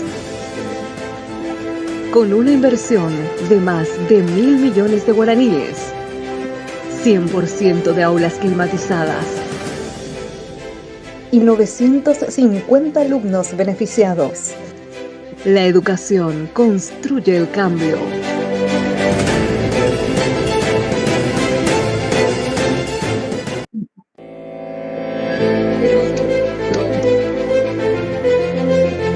Merecido, no, merecido. Pasaron grandes personas que se han constituido un referente muy importante de este país, al cual amamos profundamente. Y considerábamos que un edificio histórico como el Colegio Nacional de la Capital, y no se me pongan celosos los otros directores que vamos a llegar también con ustedes, así que vamos a ir transformando progresivamente. Así que, pero consideramos que el Colegio Nacional de la Capital se merece y hoy más que nunca. Así que disfruten a los chicos del Colegio Nacional, cuiden y por sobre todas las cosas entiendan que por allí o de allí han surgido grandes personalidades y esperamos que sigan surgiendo, pero el desafío está echado a cada uno de ustedes, así que disfruten. Muchas gracias. Muchas gracias a usted, porque nosotros nos reinventamos. Yo sé una palabra suya del seminario que tuvimos. Nosotros tuvimos que dejar nuestras ferias científicas, nuestros debates, y en Santa Clara nació el conversatorio. Yo le dije a Mario, bueno, hicimos un primer conversatorio, este es el segundo, nos vamos al camino en diciembre al tercero. Muchísimas gracias, ministro, viceministro, por apoyar esto que nació realmente en Santa Clara. Lo replicamos como un colegio del Estado y anexamos más países como Suecia, Estados Unidos, Ecuador, y si Dios permite, dentro de 2 años, cuando usted siga como ministro, vamos a tener el primer intercolegial internacional latinoamericano de debate en el Colegio Nacional de la Capital, donde espero que usted esté y el viceministro también como jurado. Pues sería una semana y vendrían más países y convertirle así a Paraguay en la capital latinoamericana del debate estudiantil de secundaria. Bueno, gracias, Susana. En realidad, siempre le digo a los que apuestan, porque nosotros nos vamos cada mes. Se va el próximo mes, se va en noviembre, ya se va PETA, ya se va, apuestan los diarios. Pues, yo decía, si llegan a apostar, a entrar en esos juegos de apostar, eso estarían pobres, ¿no? Pero se puede dar el cambio en cualquier momento. Nosotros no somos imprescindibles. Solamente vinimos a poner nuestro esfuerzo, nuestro grano de arena. Entendemos qué es lo que tenemos que cambiar. Y estamos con muchas cicatrices por las espaldas, pero es parte del proceso de cambio. Así que independientemente de que estemos o no estemos, ustedes hagan el evento, ¿no? Y sin lugar a dudas va a ser un gran desafío. Para los chicos de Nueva York, tengo 5 hermanos allí, tengo sobrinos allí que egresaron, así que les mando un fuerte abrazo. Estuve con el grupo de docentes de la escuela que tenemos ahí en Nueva York.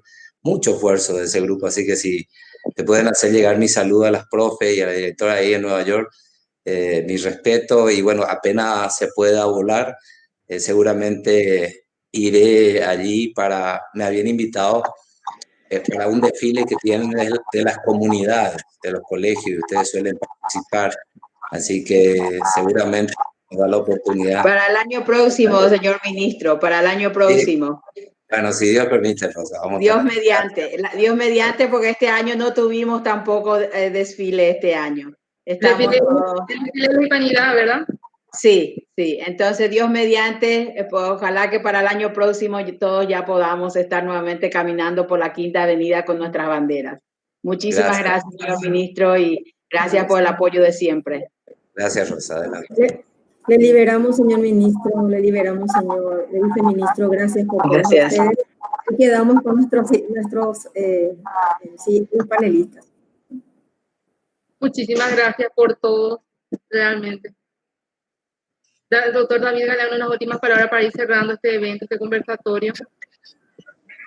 Y bueno, agradecerles a ustedes por este importante espacio, al colegio en la persona de sus autoridades, la querida profesora Zunilda, todos los profesores, todos los estudiantes, todas las instituciones que participaron hoy. La memoria no tenemos que perderla, esa memoria histórica es muy importante. Somos parte de ese pasado y nos proyectamos al futuro. Sin conocer nuestro pasado, prácticamente nada tenemos para llevar adelante. La razón de nuestro existir, de nuestra identidad, tiene mucho que ver con reconocer quiénes somos.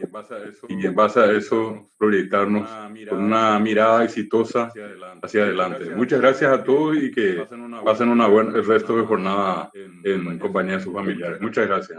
Doctor, escuchamos a usted unas palabritas para ir despidiendo nuestro segundo conversatorio.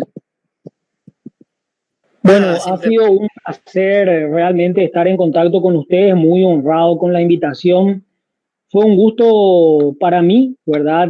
Más aún frente a un historiador de renombre y el nivel del profesor David Galeano, de quien me considero no estoy a la altura, ¿verdad? Yo quiero señalar modestamente eso. A mí me gusta, soy un investigador histórico, pero no soy historiador. Yo soy docente de una materia que se llama Derecho Diplomático, que vincula las relaciones diplomáticas con la historia, pero me gusta mucho investigar.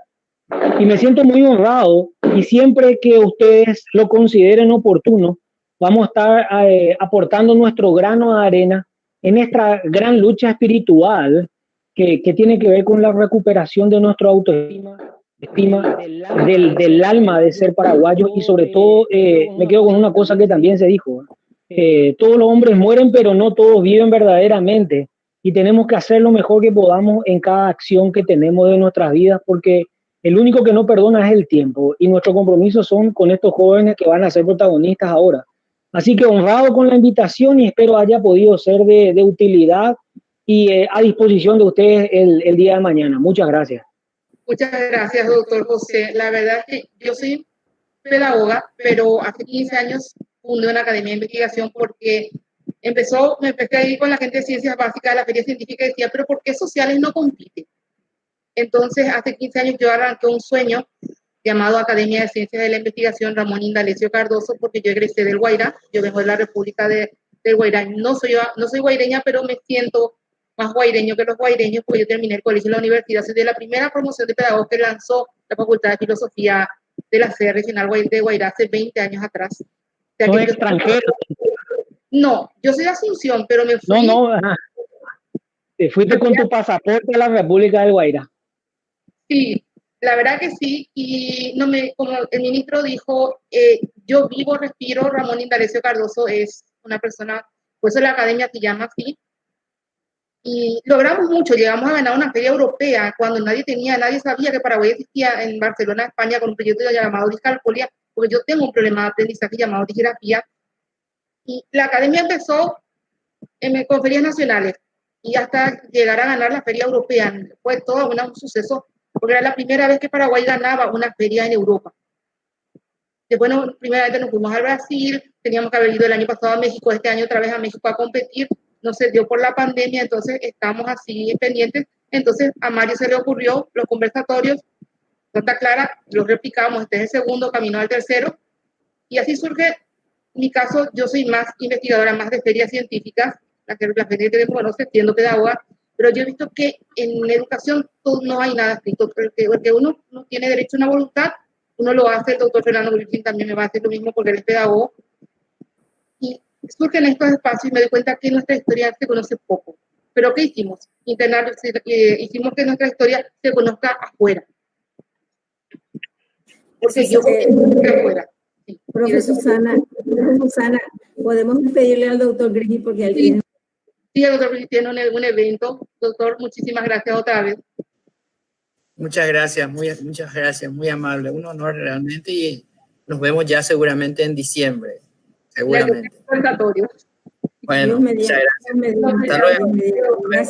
Gracias, doctor. Y a Michelle, un gusto volver a verles. A Kiara, para mí es nueva. Al profesor Mario, mi amigo de siempre. Le conocí al profesor Víctor. Esta fue una semana de conocer a muchas personas, porque el colegio Goethe era una sorpresa. La verdad es que no sabía cómo era el colegio, muy pocos datos tengo. No es un colegio que generalmente suele relacionar mucho con el Nacional de la capital. No así como otros colegios, pero me gustan las críticas. Yo soy una persona que aprende mucho de las críticas. El colegio aprende de las críticas. Entonces creo que estos espacios se dan. Ahora le quiero escuchar a Mario antes de que yo también me despida, porque tengo que viajar. Escucharlo con Mario y cerrar esto con un... Susana, como diría Susana, me dejas un poquitito.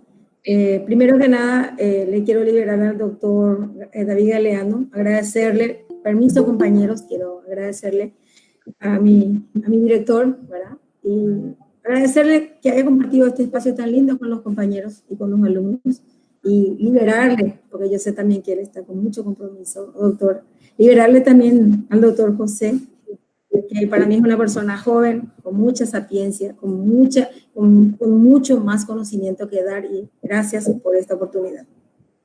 Muchas gracias. Muy amable, muchas gracias. Gracias por todo. Mil gracias a los dos. Gracias, Gustavo.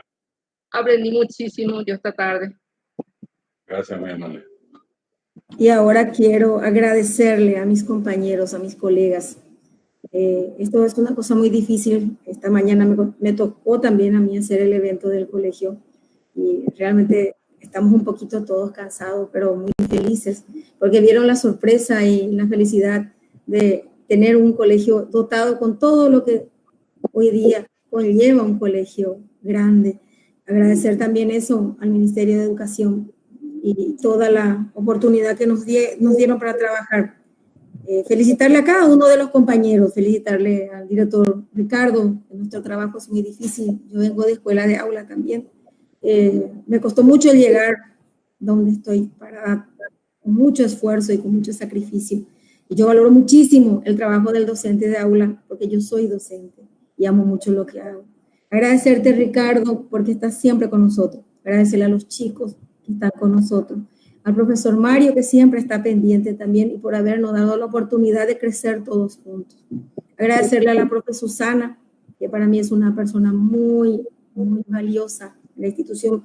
También todos los docentes de la institución son gente, así como ella, dinámica, trabajadora. Tenemos un plantel administrativo y docente maravilloso, y unos niños que quieren aprender. Chicos, gracias por la oportunidad de conocerlos. Gracias por participar y por empaparse de esta nuestra historia de nuestro querido Paraguay. Sigan adelante. Gracias, directora Rosa, por acompañarnos, al director también, al profesor también, a las chicas y a las chicas de la academia. Muchas gracias. Les sigo escuchando. También el profesor del GET, Pablo Garoso, visto que también estaba todavía. Agradecerle también al profesor, al director, profesor o director del GET, al Colegio Cristiano también por la oportunidad de conocerles, y les escucho, les sigo escuchando.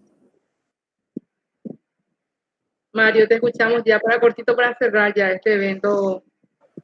Susan, ¿qué es lo que yo iba a decir después de escucharle a estos monstruos? Por favor, va a ser un despropósito. Eso sí me gustaría escucharle a Garoso, su voz todavía no escuché. Bueno, gracias por este espacio. Realmente fue una experiencia muy enriquecedora para mis alumnos y para mí particularmente, ¿no? Es la primera vez que participamos de un evento de esta naturaleza y espero que se repita. Honestamente, insisto en esto, estos son espacios muy valiosos porque nos dan la oportunidad no solamente de escuchar voces distintas, sino hacer escuchar nuestra voz también. Poder practicar el disenso, la crítica, ¿no es cierto? La opinión particular de cada uno y no ceñirnos a un canon establecido muchas veces sobre criterios que no son precisamente los históricos, sino más bien ideológicos políticos. Entonces, creo que estos espacios son buenos para recuperar la historia en su sentido más pleno. Es decir, el ver los hechos del pasado como han sucedido. Claro que la objetividad absoluta no es posible porque hay posicionamientos que condicionan la mirada de la historia, pero sí escuchar la pluralidad de voces es importante para que nuestro panorama respecto, o nuestra visión, mejor dicho, respecto a los sucesos que conforman la historia y que dieron pie al presente, sea mucho más amplia, más rica esa visión, y no nos quedemos, insisto, con esas posiciones dogmáticas muchas veces, preñadas de ideas que el tiempo ha demostrado que no conllevan nada bueno, o que no conducen precisamente a la construcción de una sociedad justa, democrática, pluralista. ¿Sí? Estos espacios, insisto, son fundamentales para la construcción de la ciudadanía que este país necesita. Muchísimas gracias. Gracias, profesor. Viste ya el último para cerrar. Y hay un director, Ricardo, también. ¿Qué le parece este segundo conversatorio? Él estuvo en el primero. Me voy con el director y después cerramos con el Colegio Cristiano. Director Ricardo.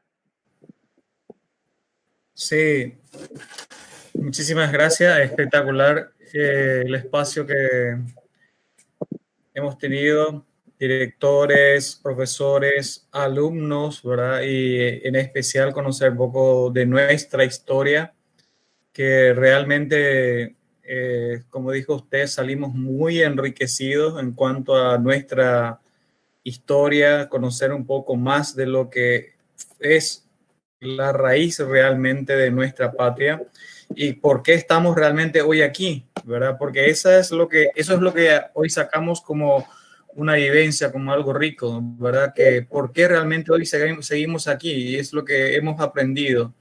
Y como acaba de decir el profesor, ¿verdad? No encerrarnos en lo que quizás escuchamos, sino compartir entre todos estos saberes hace que realmente estemos cada vez mejor posicionados y en competencias, en pensares, y podamos ser mejores capacitados para poder ser mejores transmisores de estos conocimientos a nuestros alumnos.